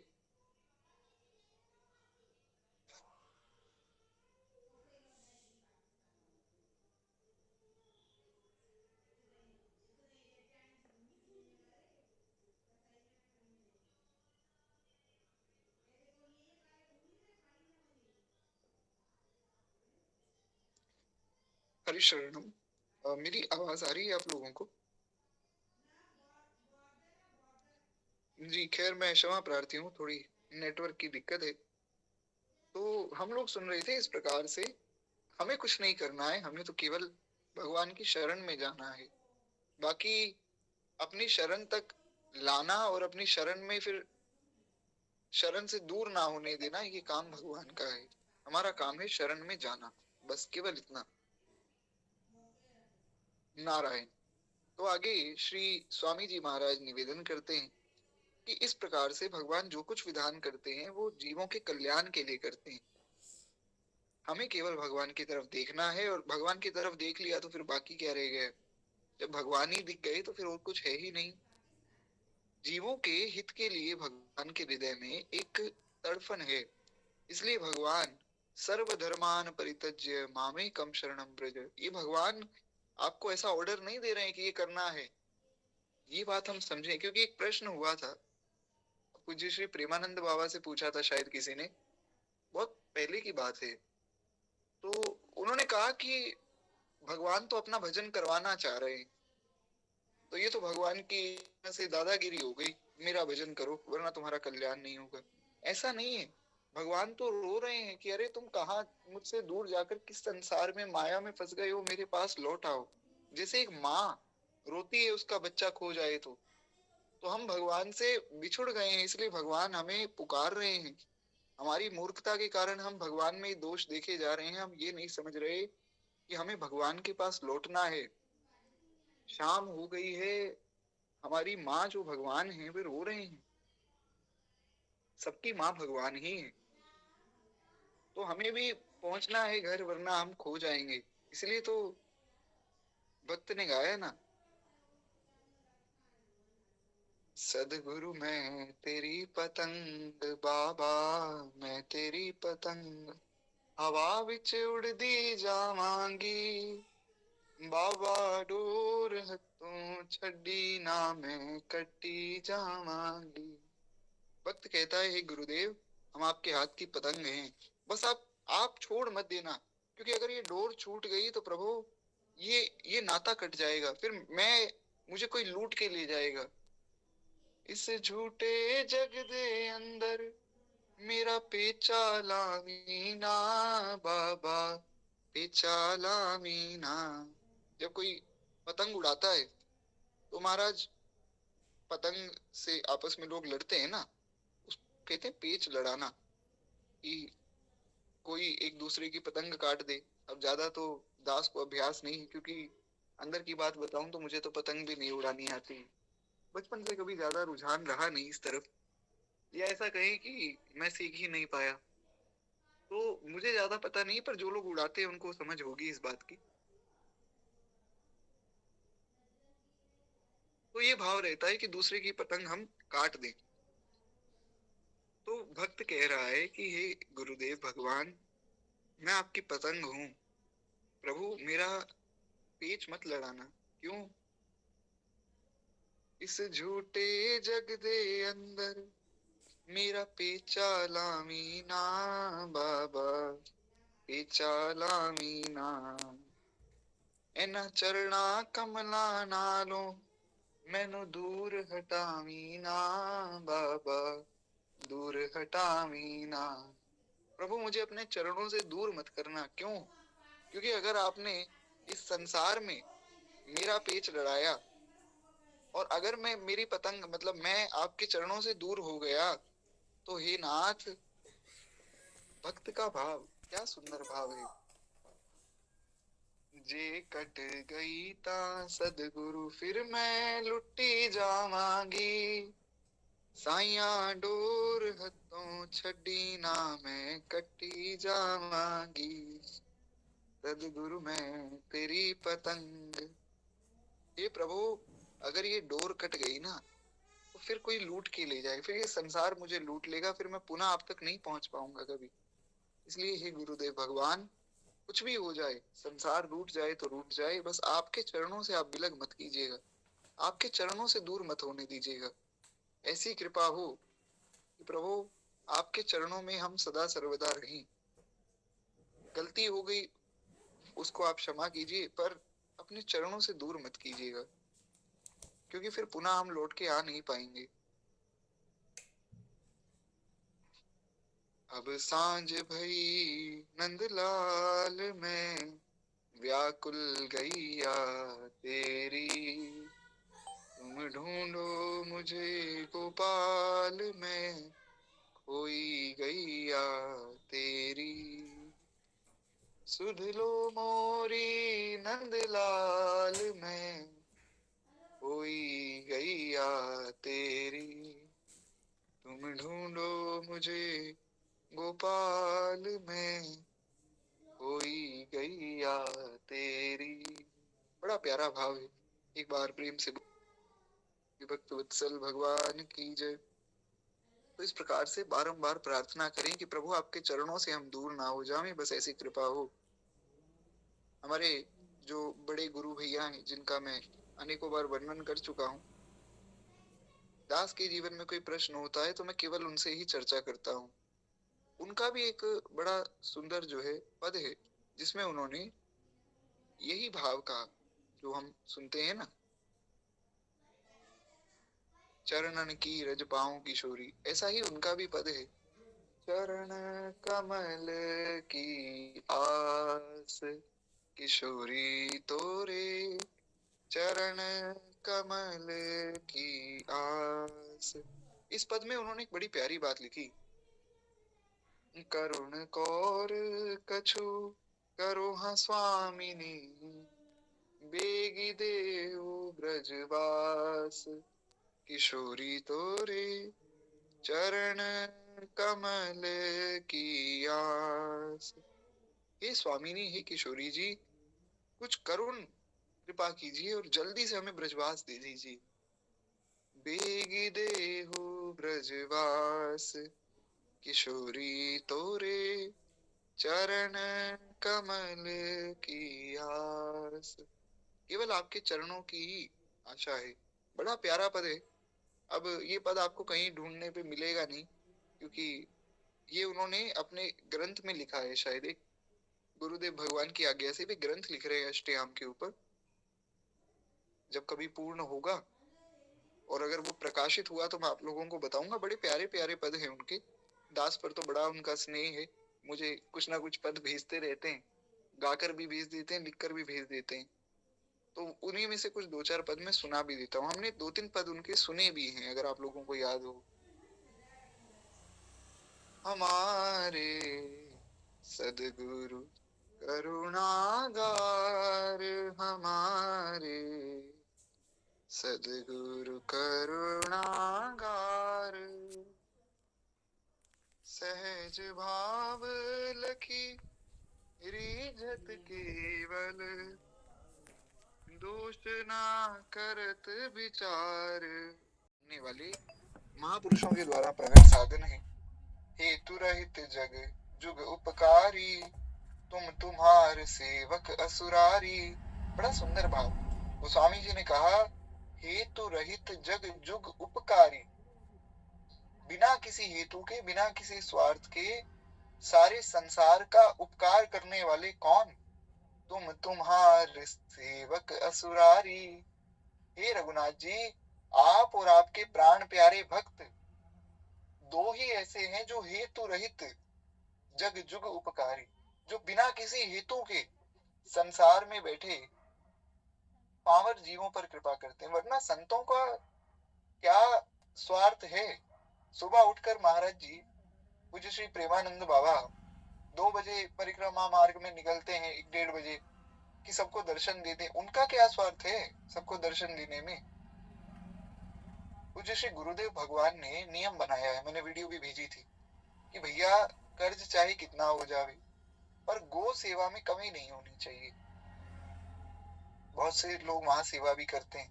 तो एक व्यक्ति ने मुझे कहा कि अरे तुम्हें पता नहीं है, बड़े बड़े साधु लोग जो है गो सेवा के नाम पे पैसे ले लेते हैं, फिर उसको अपने फायदे के लिए उपयोग करते हैं। मेरा इतना मन दुखी हुआ कि कैसे दुष्ट बुद्धि लोग हैं इस समाज में। रावण कुंभकर्ण से भी ज्यादा इनकी बुद्धि भ्रष्ट हो गई। महाराज रावण के यहाँ भी, मैं आपको रामायण का वो श्लोक भी पढ़ा दूंगा, वो श्लोक भी है मेरे पास में लिखा हुआ। रावण के लंका में भी गौ सेवा होती थी। और आज के लोग इतने बड़े राक्षस हैं कि रावण कुंभकर्ण तो उनके सामने कुछ भी नहीं है। इतनी मति भ्रष्ट हो गई लोगों की कि संतों पर ही शंका कर रहे हैं, संतों पर ही लांछन लगा रहे हैं। तो मैंने सोचा चलो ज्यादा नहीं तो बाकी संतों को तो बदनाम किया है, पूज्य प्रेमानंद बाबा को तो कोई क्या कह पाएगा। पर एक मैं कोई दिख रहा था इंटरव्यू एक माता जी का, जब बीच में बात चली थी अनिरुद्धाचार्य जी और पूज्य बाबा महाराज की कुछ बात चली, तो वो बात व्यासपीठ से तो ना कहनी है और ना ही कहने योग्य है, पर मैंने सुना वो माता जी पूज्य बाबा को भी उल्टा सीधा कह रही। और उल्टा सीधा कहना तो बहुत दूर की बात, वे उनका नाम भी सही नहीं ले रही, सीधा सीधा नाम ले रहे हैं संतों का। लोग क्या दशा होगी उन लोगों की, सोचकर भी हृदय में पीड़ा होती, कैसे दुष्ट लोग हैं। इतने कृपालु हैं संत कि केवल हमारे कल्याण के लिए सोच रहे हैं, जगह जगह जा रहे हैं, कीर्तन कर रहे हैं, सत्संग कर रहे हैं कि कहीं तो तुम सुधर जाओ, कुछ तो बात मान लो, भगवान की शरण में चले जाओ, भैया तुम्हारा कल्याण हो जाएगा, तुम भवसागर से पार हो जाओगे, तुम्हें बार बार नहीं आना पड़ेगा। पूर्ण रूप से निस्वार्थ है संत। धन्य है ये भारतवर्ष और धन्य है इस भारत की संत परंपरा। एक बार प्रेम से बोलिए, सब भक्तन की जय, भक्त वत्सल भगवान की जय। इसलिए श्री गोस्वामी जी की ये जो चौपाई है ये पूर्ण रूप से सार्थक है। इस पे तो जितनी चर्चा की जाए उतनी कम है, अभी हमारे पास थोड़ा समय का अभाव है। पर हेतु रहित जग जुग उपकारी, तुम तुम्हार सेवक असुरारी। बिल्कुल निस्वार्थ रूप से अगर कोई हमारा है तो वो है हमारे प्राण प्यारे संत और उनके प्राण प्यारे भगवान। अतः इन सब साधनों में भगवत कृपा ही ओतप्रोत है। साधन करने में तो साधक जो है निमित्त मात्र होता है, पर साधन की सिद्धि में भगवान की कृपा ही मुख्य है। शरणागत भक्त को तो ऐसी चिंता कभी भी नहीं करनी चाहिए कि अभी भगवान के दर्शन नहीं हुए, भगवान के चरणों में प्रेम नहीं हुआ, अभी मेरी वृत्तियां शुद्ध नहीं हुई, अरे मेरा क्या होगा, मेरी क्या गति होगी। शरणागत को नहीं सोचना चाहिए। इस प्रकार की चिंताएं करना मानो बंदरी का बच्चा बनना है। बंदरी का बच्चा स्वयं बंदरी को पकड़ता है और बंदरी कूदे फांदे किधर भी जाए, बच्चा स्वयं जो है बंदरी से चिपका रहता है। इस कारण से उसको डर रहता है। अब जो बंदर का बच्चा है अगर वो अपनी माता की पूंछ ना पकड़े तो वो कहीं जा नहीं सकता, और माता तो कूद रही है और वो भी अगर पूंछ हाथ से छूट गई तो गिर गया, तो क्या करें। इसलिए भक्त ने कहा कि सदगुरु मैं तेरी पतंग, हम तो प्रभु आपकी पतंग हैं, हे गुरुदेव आपके हाथ में हमारी डोर है, हमारे हाथ में आपका चरण हो वो बात संभव नहीं है। क्या पता हमारे हाथ से आपका चरण छूट जाए। आप जब अपने हाथ से हमें पकड़ लेंगे ना फिर हमें चिंता नहीं होगी। जैसे बिल्ली, बिल्ली अपने बच्चे को अपने मुख से पकड़ती है, अब वो बिल्ली कहीं कूदे कहीं फांदे बच्चे को कोई चिंता नहीं, उसको पता है मेरी माता ने पकड़ा हुआ है। तो बस यही फर्क है शरणागति में और बाकी सब साधनों में। बाकी सब में आपको पकड़ना पड़ेगा और भक्ति में तो महाराज भगवान पकड़ते हैं। माई मेरे श्याम रयो संग डोल, भक्ति में तो भगवान हाथ पकड़ते हैं। जिनका मैं अभी स्मरण कर रहा था हमारे बड़े गुरु भैया का, उन्होंने अभी कुछ दिन पहले एक नया पद भी दास को भेजा।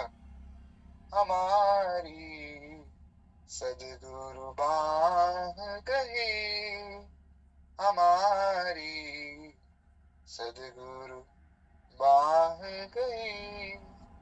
बड़ा अद्भुत पद है वो पद। में कभी जो है हमारे पास थोड़ा अधिक समय होगा तो हम चर्चा करेंगे। बड़ा सुंदर उन्होंने उस पद को गाकर भी भेजा है, बड़ा प्यारा पद है।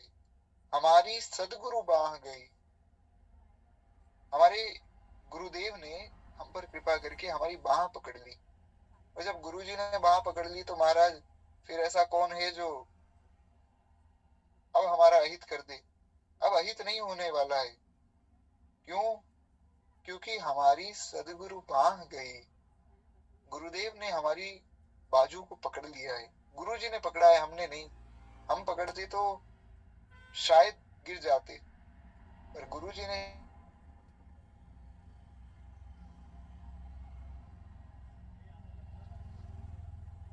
खैर एक बार प्रेम से बोलिए भक्त वत्सल भगवान की जय। नारायण। तो इस प्रकार से श्री भगवान के मंगल विधान में कभी भी संशय नहीं होना चाहिए।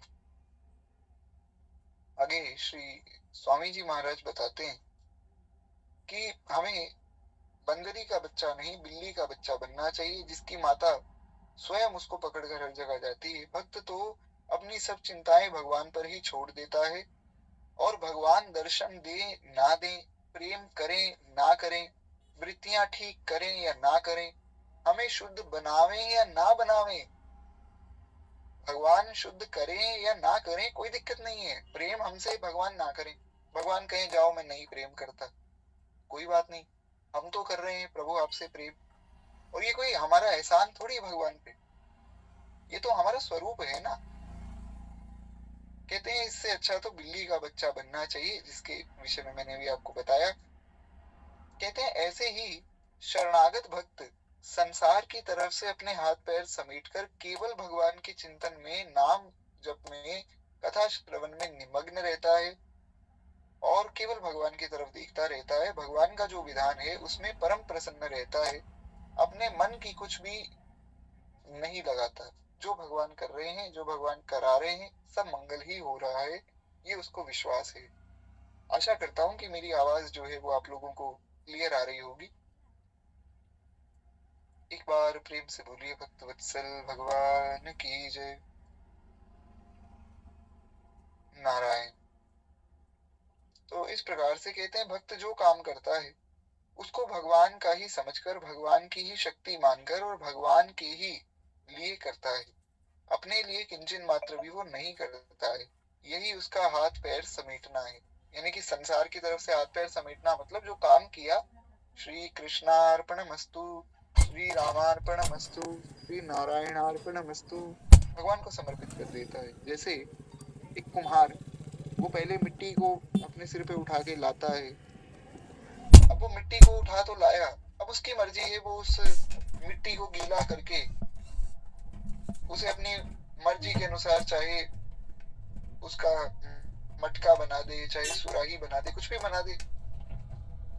मिट्टी कभी ये नहीं कहती कि अरे मैं तो मटका बनना चाहती थी, तुमने सुराही क्यों बना दी, या सकोरा क्यों बना दिया, घड़ा क्यों बना दिया। मटका घड़ा ये सब अलग अलग होते, मिट्टी ये नहीं कह सकती, ये कुम्हार की मर्जी है। अब कुम्हार जो बनावे उसकी मर्जी है। ऐसे ही शरणागत भक्त अपनी कुछ भी मर्जी मन की बात ना रखे, वह जितना भी अधिक निश्चिंत होगा, निर्भय होगा, भगवत कृपा उसको अपने आप उतना ही अधिक अपने अनुकूल बना लेती है। और जितनी वो चिंता करता है, अपना बल मानता है, उतना ही वह आती हुई भगवत कृपा में बाधा लगाता है। इसलिए भगवान की कृपा में बाधा नहीं लगानी चाहिए, भगवान का खूब स्मरण करना चाहिए, भजन करना चाहिए, और जो भगवान का विधान है उसमें प्रसन्न रहना चाहिए, आनंद में रहना चाहिए। हरि मैं जैसो तैसो तेरो। अब जब इतना ही कह दिया तो फिर चिंता किस बात की। आशा करता हूँ कि मेरी आवाज जो है आप लोगों को क्लियर आ रही होगी, क्योंकि थोड़ी नेटवर्क की दिक्कत हो सकती है। नारायण। तो कहते हैं इस प्रकार से प्रभु ये सब विधान मंगलमय है।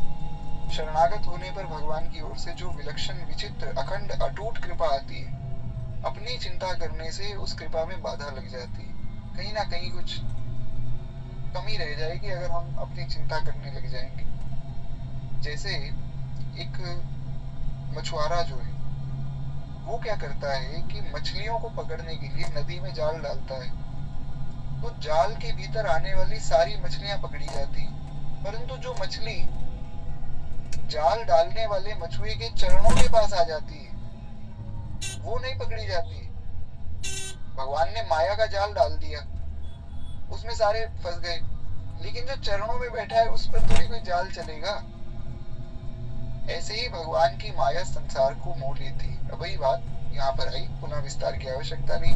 कहते परंतु जो जीव मायावती भगवान के चरणों में आ गए, फिर उनको चिंता नहीं है। मामी प्रपद्यन्ते माया मेताम तरन्ति ते। भगवान ने वचन दिया। भगवान ने पहले क्या कहा? भगवान ने कहा मम माया दुरत्यया, मेरी माया बड़ी दुरत्य है अर्जुन, बहुत भयावह है भैया माया। शंकर जी ब्रह्मा जी भी नहीं बच सकते, कितनी महिमा गाती माया की। अर्जुन डर गए, अर्जुन ने कहा प्रभु फिर मैं कहाँ जाऊंगा, जब ब्रह्मा जी नहीं बच सकते तो मेरा क्या अस्तित्व है। पर भगवान ने फिर बाद में आश्वासन दिया, मामे वही प्रपद्यन्ते माया मीताम तरंति ते। कोई कितना ही कह दे माया से नहीं बचा जा सकता है, और ये माया तेरी बहुत कठिन है राम, लेकिन हमें भगवान ने क्या कहा, हमें भगवान की बात माननी है, शास्त्र की बात ही माननी चाहिए। कितनी सुंदर बात भगवान कह रहे हैं कि मेरा भजन करो, मेरी शरण में आ जाओ, माया से बच जाओगे। इससे बड़ा आश्वासन क्या चाहिए। हम दर दर ऐसे भटकते जा रहे हैं, माया से बचा नहीं जा सकता है, माया से छूट नहीं सकते हैं। जब भगवान ने कह दिया कि मैं छुड़ा दूंगा तो तुम क्यों चिंता करते हो भैया। इसलिए शास्त्र का स्वाध्याय नित्य करना चाहिए। इसलिए ही तो यहाँ पर हम गूगल मीट से कथा सुन रहे हैं। मैंने आपको पहले भी कहा था, अगर संभव हो तो आप जो है ग्रंथ लेकर बैठिए, नहीं तो गीता सेवा ऐप है सबके पास, फोन में या टेबलेट में, लैपटॉप में, जो भी जिस पे भी आप कथा सुन रहे हैं, गीता सेवा ऐप खोलिए, उसमें भगवत गीता जी खोलिए, साथ के साथ पढ़ते रहिए। वो भी नहीं कर सकते, आप कुछ भोजन बना रहे हैं, कुछ सफाई कर रहे हैं, कुछ भी कर रहे हैं, या भगवान की सेवा भी कर रहे हैं, तो कथा चलाकर साथ में रख दीजिए। कम से कम कानों में तो ग्रंथ जाएगा, ग्रंथ का स्वाध्याय होता रहेगा। ये कथा तो अल्टीमेट साधन है भगवत प्राप्ति का, ऐसा मैं नहीं कह रहा हूँ, ऐसा हमारे महाराज जी कहते हैं। कथा से उत्तम क्या साधन होगा। भगवान की लीलाओं का स्मरण होता ही जा रहा है, होता ही जा रहा है, सिद्धांत की बात पता भी लग रही है और पक्की भी हो रही है। हमसे गलती हो गई, कथा में हमने फिर वही बात सुनी कि गलती नहीं करनी, तो अब हम बचेंगे। इसलिए कथा का आशय बहुत बड़ा आशय है महाराज। एक बार प्रेम से बोलिए भक्तवत्सल भगवान की जय। मामी वही प्रपद्यन्ते माया मीताम तरन्ति ते। एक छोटी सी आपको मैं लीला सुना दूं, अगर आप लोग 15-20 मिनट मुझे और दें तो प्रयास करेंगे कि आज जो है इस श्लोक को हम पूर्ण रूप से सुन लें। एक बड़ी छोटी सी लीला है। एक बार की बात है, वृंदावन में पहले टीवी सबके यहाँ तो कहीं पे भी नहीं थे, वृंदावन में क्या कहीं भी नहीं थे, तो एक हमारे वृंदावन में एक महात्मा जी थे, उनके यहाँ टीवी था। सब लोग जो है, रामायण चली थी नई नई, तो हमारे गुरुदेव भगवान बताते हैं कि सब लोग रामायण देखने उनके यहाँ जाते, और कोई जाए ना जाए, सुदामा कुटी के महंत जी तो जाते ही जाते थे, उनका नियम था, रोज रामायण देखने जाते। फिर महाभारत शुरू हो गई, तो एक बार हमारे गुरुदेव भगवान और पूज्य दादा गुरुदेव श्री भक्तमाली जी महाराज को सबने आग्रह किया कि आप भी चलिए। महाराज महाभारत टीवी सीरियल शुरू हुआ, तो दादा गुरुदेव भगवान से सबने निवेदन किया कि भक्तमाली जी महाराज आप बैठिए, महाभारत हो रही है, देखिए देखिए। वे तो अत्यंत सरल स्वभाव था, उन्होंने कहा ठीक है भैया, आप कह रहे हैं तो हम बैठ जाते हैं। तो उस समय शिशुपाल की हमने आज कथा सुनी, शिशुपाल के जन्म का प्रसंग चल रहा था। तो उसमें ये दिखा रहे थे कि वो माता कैसे तड़प रही है, परेशान हो रही है। बालक को जन्म देते वक्त बड़ा कष्ट होता है ना, माता को बड़ी पीड़ा होती। तो वो प्रसंग आया, तो पूज्य दादा गुरुदेव भक्तमाली जी महाराज ने सुदामा कुटी वाले महाराज जी की तरफ देखा, कहा महाराज जी भगवान ने सब कुछ दिखाया, ये लीला कभी नहीं देखी थी कि बालक देते समय माता को कितना कष्ट होता है, आज भगवान की कृपा से ये भी देखने मिल गया। फिर महाभारत का वो उस दिन का सीरियल पूरा हुआ, तो पूज्य गुरुदेव भगवान की तरफ घूमे महाराज जी और कहा पंडित जी टीवी सीरियल बनाने वाले भी हैं तो संसारी पुरुष ही। बड़े सहज स्वरूप में बड़ी सीमित बात बोलते थे, बड़ी नपी तोली बात बोलते थे, बहुत कम, लेकिन गागर में सागर भर देने वाली बात थी उनकी वाणी में।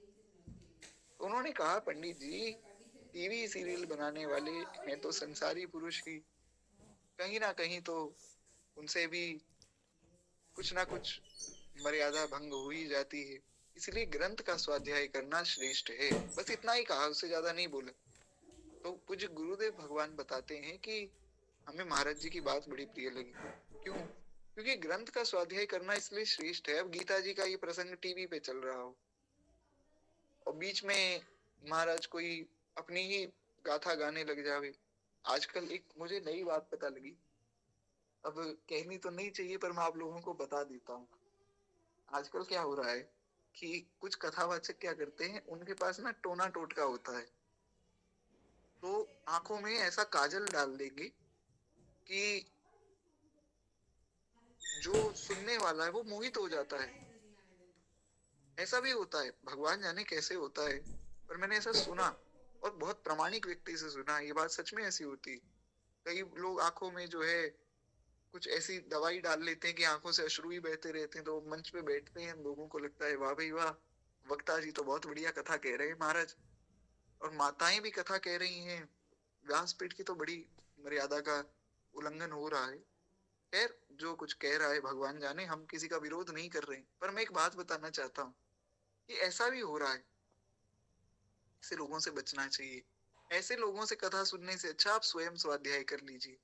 जो इधर उधर की व्यर्थ की चर्चा आपको कर रहा है, कोई ये बतावे कि जी हम बहुत बड़े वक्ता है, हमने ऐसा किया जीवन में, वैसा किया, हम उनके जीवन की बात सुनने थोड़ी बैठे। हाँ, भगवान से संबंधी कोई बात बतावे या कोई ऐसी बात बतावे जो सिद्धांत संबंधी हो, भक्ति मार्ग से संबंधी हो, वो ठीक है, वो तो सब वक्ता जन ही बताते हैं। लेकिन कोई अपने विषय में बताने लग जावे, अपनी सुंदरता का बखान करने लग जावे, नाचने लग जावे, ऐसे लोगों की कथा नहीं सुननी चाहिए। सुनना है तो हमारे जो प्रामाणिक संत हैं उनको सुने, नहीं तो स्वयं ग्रंथ पढ़ ले। टीवी सीरियल आदि से बचना चाहिए। टीवी सीरियल आदि तो नहीं देखने चाहिए, चाहे कितना ही अच्छा टीवी सीरियल हो। मैं आपसे एक प्रश्न करता हूँ, चलिए सब लोग यहाँ बने हुए हैं ना, मेरी आवाज आ रही होगी ऐसी आशा करता हूँ। एक प्रश्न मेरा है आप सबसे, कितना ही अच्छा टीवी सीरियल हो, क्या उसमें पूर्ण मर्यादा से वो टीवी सीरियल कभी बन सकता है? क्या कभी ऐसा हो सकता है कि श्री किशोरी जी का सिर जो है, जो केश हैं वो खुले हुए हैं? कभी आपने वृंदावन में कोई लीला होती देखी? अगर आपने देखी होगी तो आप समझेंगे मेरी बात को। किशोरी जी की जो कलाई है वो दिख रही है, क्या ये किशोरी जी की मर्यादा के अनुरूप है? रामायण बहुत अच्छी बनी, मैं उसका विरोध नहीं कर रहा हूँ, लेकिन हमारे महाराज जी बताते हैं कि उसमें भी मर्यादा का पालन नहीं हो पाया। क्या ये किशोरी जी की मर्यादा के अनुरूप है कि उनकी कलाई दिख रही है, उनके केश दिख रहे हैं?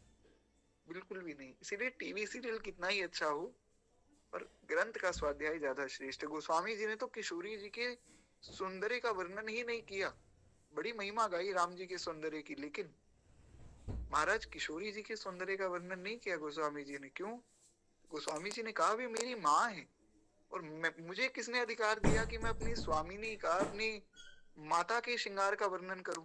जो रसिक परंपरा में है वे तो सब सहचरी भाव में है। उस भाव में तो जो है हनुमान जी आदि भी सब करते हैं, पर प्रत्यक्ष लीला में हनुमान जी आदि भी किशोरी जी की चरणों से ऊपर दृष्टि नहीं उठाती। ये हमारे यहाँ की मर्यादाएं हैं।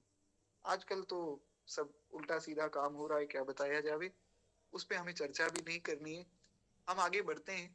एक बार प्रेम से बोलिए भक्त वत्सल भगवान की जय। इसलिए ग्रंथ का स्वाध्याय सबसे अच्छा है। बाकी संसार तो बड़ा भयावह है महाराज।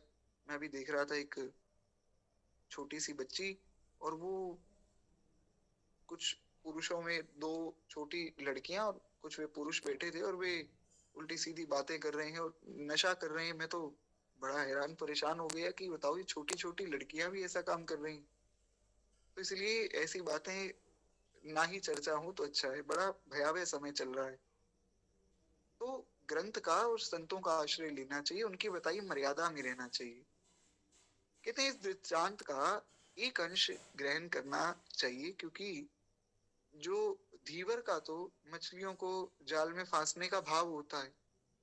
ये जो दृष्टांत दिया ना स्वामी जी ने, कि जो मछुआरा है वो मछलियों को पकड़ने गया, जो मछली चरण में आ गई वो बच गई और बाकी मछलियां फंस गई।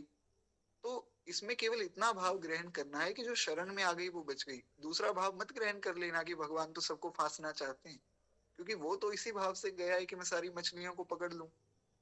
भगवान नहीं पकड़ना चाहते, भगवान ये नहीं चाहते कि तुम माया में पड़ जाओ और भटक जाओ, ऐसा नहीं है। भगवान तो चाहते हैं कि तुम्हारा कल्याण हो। अब कोई नहीं चाहता अपना कल्याण तो उसकी इच्छा है। गुरु जी ने कहा कि भैया थोड़ी देर कथा सुन लिया करो, भगवान का नाम ले लिया करो। वो कहे नहीं गुरु जी, मैं तो बहुत ज्यादा व्यस्त हूँ, मेरे पास समय नहीं है, मैं तो सिनेमा देखूंगा, फिल्म देखूंगा और टीवी सीरियल देख लूंगा। और टीवी सीरियल में क्या दिखाया? अर्जुन एक बहुत कमजोर योद्धा है और कर्ण जो है वो महाबली है। तो अर्जुन जैसे महाभागवत के प्रति अपराध बन गया, वैष्णव अपराध हो गया, और वो चार लोगों में अर्जुन जी की निंदा कर रहा है कि कर्ण इतना बलशाली था, अर्जुन डरपोक था। ये महा अपराध है महाराज। भगवान के प्राण प्यारे सखा है अर्जुन, और आप उन अर्जुन के विरुद्ध बोल रहे हैं, कितना बड़ा पाप है। तो अब कोई अपना कल्याण स्वयं ही ना चाहे तो उसमें भगवान क्या करें। कहते हैं इसलिए एक अंश को ही ग्रहण किया जावे कि भगवान जो है जीवों को माया में फांसना नहीं चाहते। भगवान का भाव तो जीवों को माया जाल से मुक्त करने का है। तभी वे कहते हैं माम एकम शरणम ब्रज, भैया मेरी शरण में आ जाओ और निश्चिंत हो जाओ। तुम्हें कुछ नहीं करना है, तुम्हें शरण में आना है, बाकी काम मेरा। जीव संयोग जन्य सुख, जो सुख है संयोग जन्य, और लोलुपता से खुद ही माया में फंस जाता है। उसको थोड़ा सा सुख मिल गया, वो प्रसन्न हो गया। उसने सोचा, किसी ने कह दिया भैया साईं बाबा की उपासना किया करो, बाबा बड़े चमत्कारी हैं। उसने कर ली, और ना करे नारायण उसका कोई काम बन गया, तो वही सोचेगा अरे साईं बाबा ने काम बना दिया, छोड़ो भगवान का क्या करना है। और साईं बाबा, संतोषी माता, सबकी पूजा हो रही है, और इनका कोई वर्णन नहीं है शास्त्रों में। एक व्यक्ति ने प्रश्न किया, एक दिन कथा में मैंने कहा संतोषी माता कोई माता नहीं है। तो प्रश्न आया, अरे आपने ऐसा कैसे कह दिया, मैं तो हर शुक्रवार संतोषी माता का व्रत रखता हूँ। मैंने कहा कि आप एकादशी का व्रत रखते हैं? बोले नहीं, मैं संतोषी माता का व्रत रखता हूँ। मैंने कहा क्यों महाराज? बोले मेरी माता जी ने कहा है कि अगर संतोषी माता का व्रत रखोगे तो एक बड़ी सुंदर और सुशील कन्या से विवाह होगा। तो मैंने कहा भगवान करे आपका विवाह हो, अच्छी जगह हो, लेकिन संतोषी तो कोई शब्द ही नहीं है। संस्कृत व्याकरण के अनुसार संतोषी शब्द ही नहीं बनता है, संतोषी नहीं बनेगा। अगर किसी मातृशक्ति के लिए प्रयोग करेंगे, माताओं के लिए करेंगे, तो संतोषी नहीं बनेगा, संतोषी शब्द नहीं होता है। तो इसलिए ऐसी उल्टी सीधी बातों में विश्वास नहीं करना चाहिए, भगवान की शरण लेनी चाहिए। ठीक है, आपको अगर ऐसी भी कोई कामना है, हमारा कोई उत्तम वर हो या उत्तम वधु मिल जाए, या हमें पैसा मिल जाए, या हमारा स्वास्थ्य बहुत अच्छा हो जाए, तो भी भगवान कहते हैं मेरी शरण में आ जाओ। तुम्हें ये चाहिए तो मैं ये भी दे दूंगा। ध्रुव जी आए, ध्रुव जी ने सोचा कि मेरी माता ने कहा है, सुनीति जी ने, कि भगवान का भजन करो, वो तुम्हें राजा बनाएंगे। भगवान आए, भगवान ने कहा कहो ध्रुव। अब ध्रुव जी 5 साल के बालक हैं, क्या बोलेंगे। फिर भगवान ने अपना शंख छुआया गाल से, फिर ध्रुव जी कुछ बोल पाए। ध्रुव जी ने कहा प्रभु, रो रहे हैं ध्रुव जी, प्रभु मुझसे बहुत बड़ी गलती हो गई, मैं तो आपसे राज्य मांगने आया था, पर जैसे ही आपने शंख छुआकर मुझे ज्ञान दिया तो मुझे समझ आया कि राज्य आदि तो सब झूठा है, मुझे केवल आपका प्रेम मिल जाए, मुझे राज्य नहीं चाहिए। भगवान ने कहा नहीं, तुम मेरे भक्त हो, तुम्हारे मन में भाव आया है तो मैं तुम्हें राज्य दूंगा। तुम जो है अपना दिव्य राज्य भी करो और तुम मेरे भक्त भी रहोगे, तो मैं तुम्हें अपनी भक्ति भी प्रदान करता हूँ।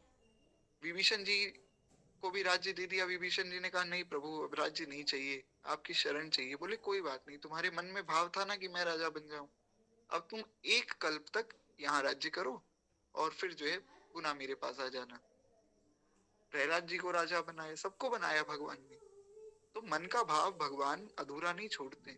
हाँ, ये मतलब नहीं कि हम मांगते रहें। अगर विशुद्ध प्रेम ही भगवान से करेंगे, कुछ नहीं मांगेंगे ना, तो फिर भगवान और ज्यादा कृपा करेंगे। ये बात समझनी चाहिए। जैसे चलती हुई चक्की के भीतर आने वाले सभी दाने पिस जाते हैं, परंतु जिसके आधार पर चक्की चलती है उस कील के आसपास रहने वाले दाने नहीं पिसते हैं। अगर कभी चक्की चलती है आप देखेंगे, तो आप देखेंगे सारे दाने उसमें पिस जाते हैं, पर कई दाने नीचे गिर जाते हैं। आजकल तो मशीन चलती है ना जिसमें आटा पीसा जाता है, शायद आपने देखा होगा।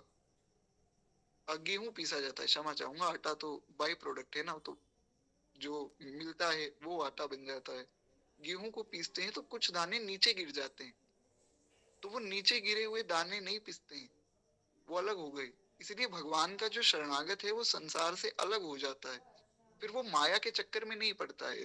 ऐसा लगता है माया के चक्कर में है, पर वास्तव में माया का उस पर प्रभाव नहीं।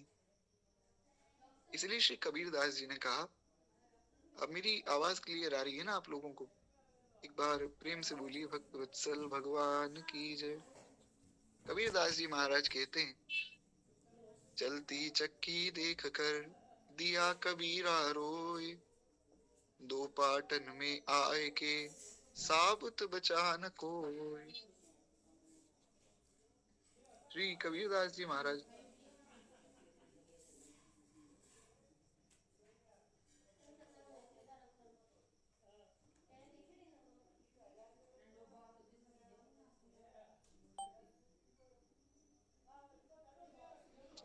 हरि शरणम।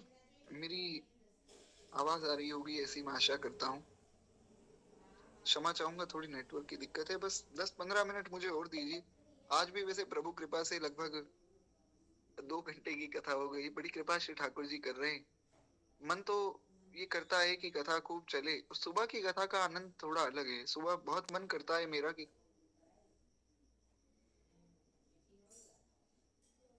यहाँ तक गए, थोड़ी सी व्यवस्था बनी है। कल सुबह 6:30 बजे जुड़ना है हम सब लोगों को, याद रखिएगा। फिर हम आगे बढ़े। इस प्रकार से श्री कबीरदास जी के विषय में हम सुन रहे थे। कबीरदास जी ने कहा कि चलती चक्की देखकर दिया कबीरा रोए, दो पाटन के, दो पाटन में आए के, साबुत बचा न कोई। जो इन दो चक्की के जो दो पार्ट है उनके बीच में आ गया, वो फिर साबुत नहीं बचता है, वो पिस जाता है। ऐसे ही जो संसार में इस माया में फंस गया वो फिर बचेगा नहीं। तो इससे हमें बचना है तो क्या करना है? भगवान का स्मरण।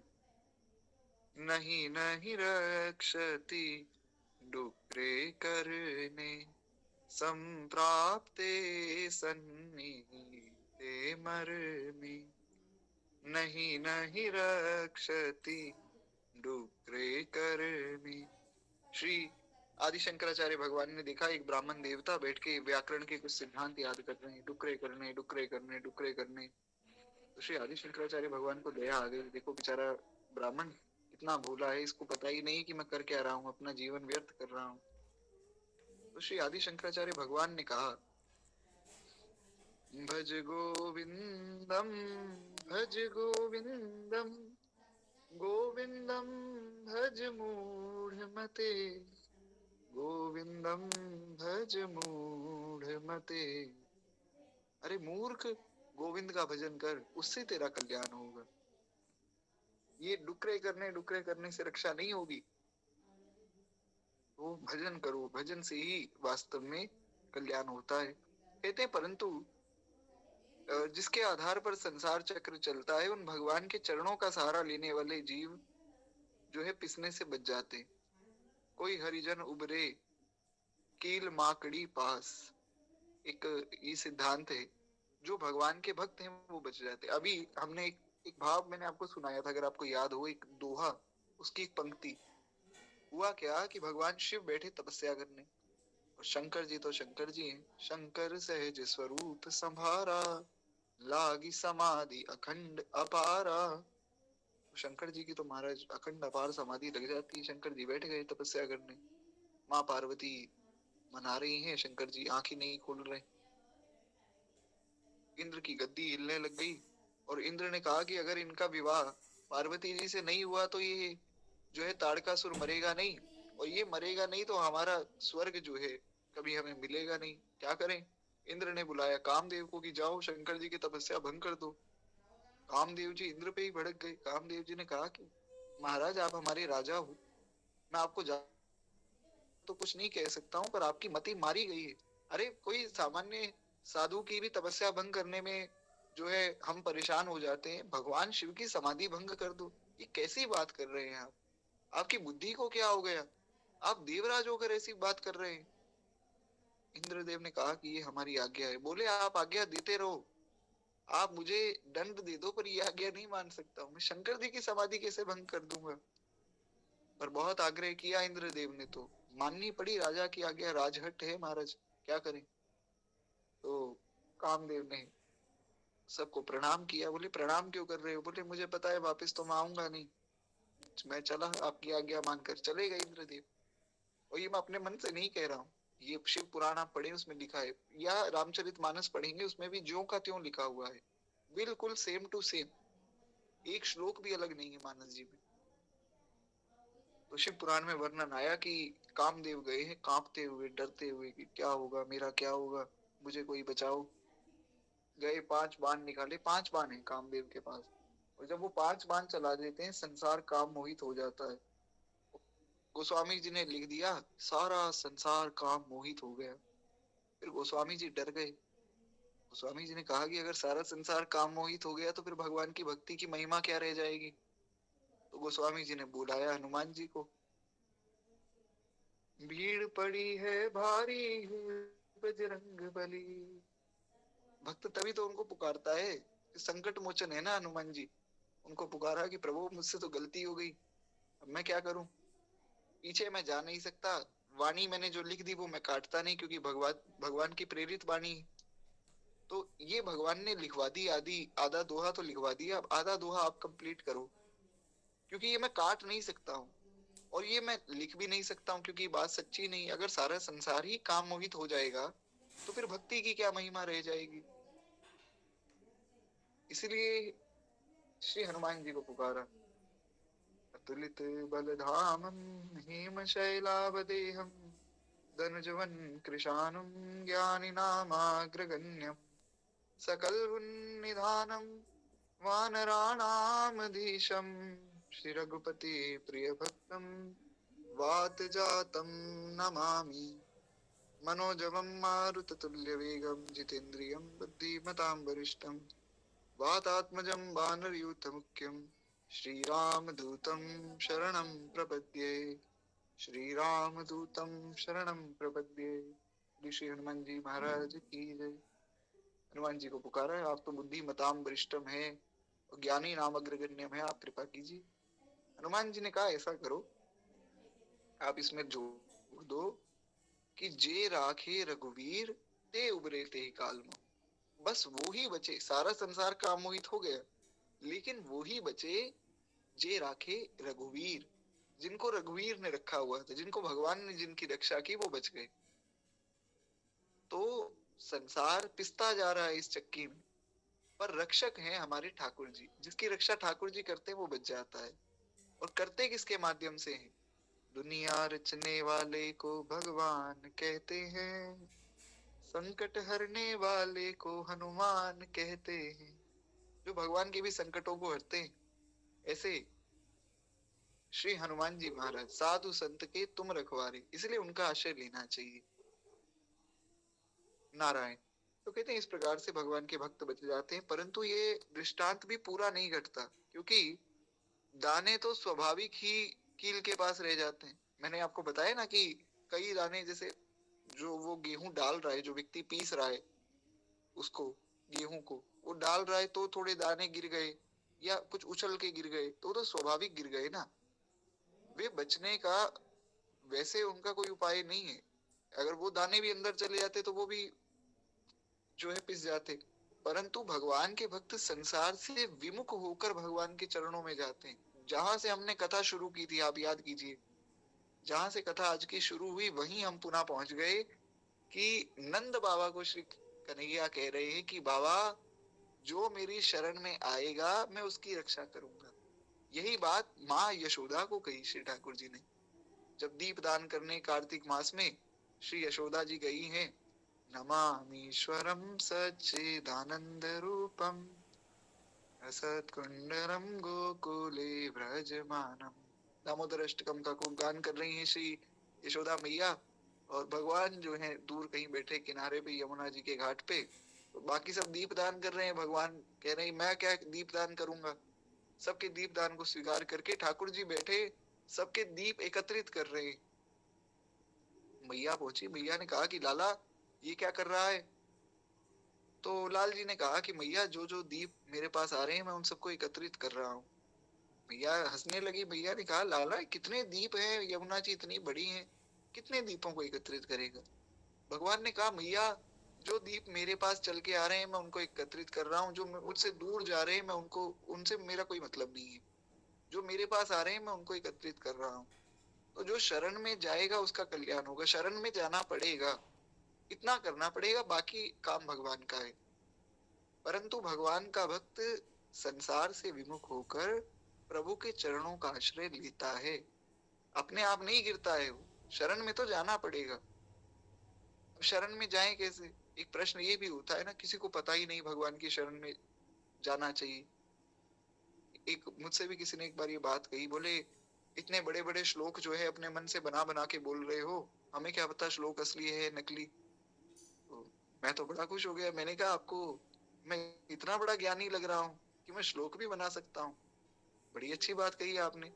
बोले ये तो सब नकली श्लोक भी हो सकते हैं। तो मैंने श्लोक दिखाया, गीता जी में से निकाल के, मैंने कहा ये लो श्लोक ये रहा। तो मैंने कहा स्कंद पुराण पद्म पुराण में तो अब बहुत बड़ी है, नहीं तो मैं आपको वो भी दिखा दूंगा, आप बताइए आप मान लेंगे। बोले देखो, चलो मान लिया भगवान की भक्ति श्रेष्ठ है, एक बात बताओ, जो बाहर के लोग हैं, वो जिनको पता ही नहीं भगवान की भक्ति करनी चाहिए, वो क्या करें। तो हमने सारे संसार का ठेका थोड़ी लिया है भैया। ऐसा मैं नहीं कहता हूँ, एक हमारे वृंदावन के संत कहते थे कि सबका ठेका थोड़ी लिया है, अपना कल्याण कर लो, अपने कल्याण का सोच लो, बस इतना ध्यान रखो, बाकी सबकी भगवान सोचेंगे। तो शरण में आना पड़ेगा। शरण में आए कैसे, जिसको पता ही नहीं वो क्या करे, वो सत्संग करे। बिनु सत्संग विवेक न होई, राम कृपा बिनु सुलभ न सोई। सत्संग करे, कथा सुने भगवान की, तो उसको समझ आएगा कि शरण में क्यों जाना चाहिए। इसलिए घूम फिर के बात वहीं पहुंच जाती है कि कथा सुनिए, नाम जप कीजिए, उससे भगवान प्राप्त हो जाएंगे। कुछ भी समझ ना आए तो भगवान की कथा में आकर बैठ जाइए और खूब नाम जप कीजिए, आपको सब उत्तर मिल जाएंगे। तात्पर्य ये है कि जो भगवान का अंश होकर भी संसार को अपना मानता है अथवा संसार से कुछ चाहता है, वही जन्म मरण रूप चक्र में पड़ता है। जो संसार से अलग हो चुका है, वो इस चक्कर में पुनः नहीं पड़ता है। जो संसार को अपना मानता ही नहीं है, उसको पुनः फिर संसार में नहीं आना पड़ता है। ये बात भगवान ने कही भी है, यम यम वापि स्मरण भावम त्यजन तन्त्या कलेवरम। भगवान ने कहा अंत काल में जो जैसा स्मरण करेगा उसको वही भाव प्राप्त होगा। इसलिए संसार चक्र से बचने का उपाय ये है कि अंत काल में भगवान का स्मरण हो, और अंत काल में स्मरण हो उसके लिए क्या करें, भगवान से प्रार्थना करें, भगवान का नाम जप करें और खूब कीर्तन करें। अब जैसा मैंने निवेदन किया था कि श्लोक आज हमारा पूर्ण हो जाएगा, पर क्षमा प्रार्थी हूँ आज नहीं होगा। अच्छी बात है, ये हमारा श्लोक जो है, अभी इसमें आगे शरणागति के रहस्य भी लिखे श्री स्वामी जी ने। ये अब ये उसकी व्याख्या चल रही है, शरणागति से जुड़ी विशेष बातें चल रही हैं। इसके बाद अभी शरणागति के गुप्त रहस्य भी आएंगे, तो वो भी हम सुनेंगे कल की कथा में। कल सुबह 6:30 बजे जुड़ेंगे। एक बार प्रेम से बोलिए भक्त वत्सल भगवान की जय। बाल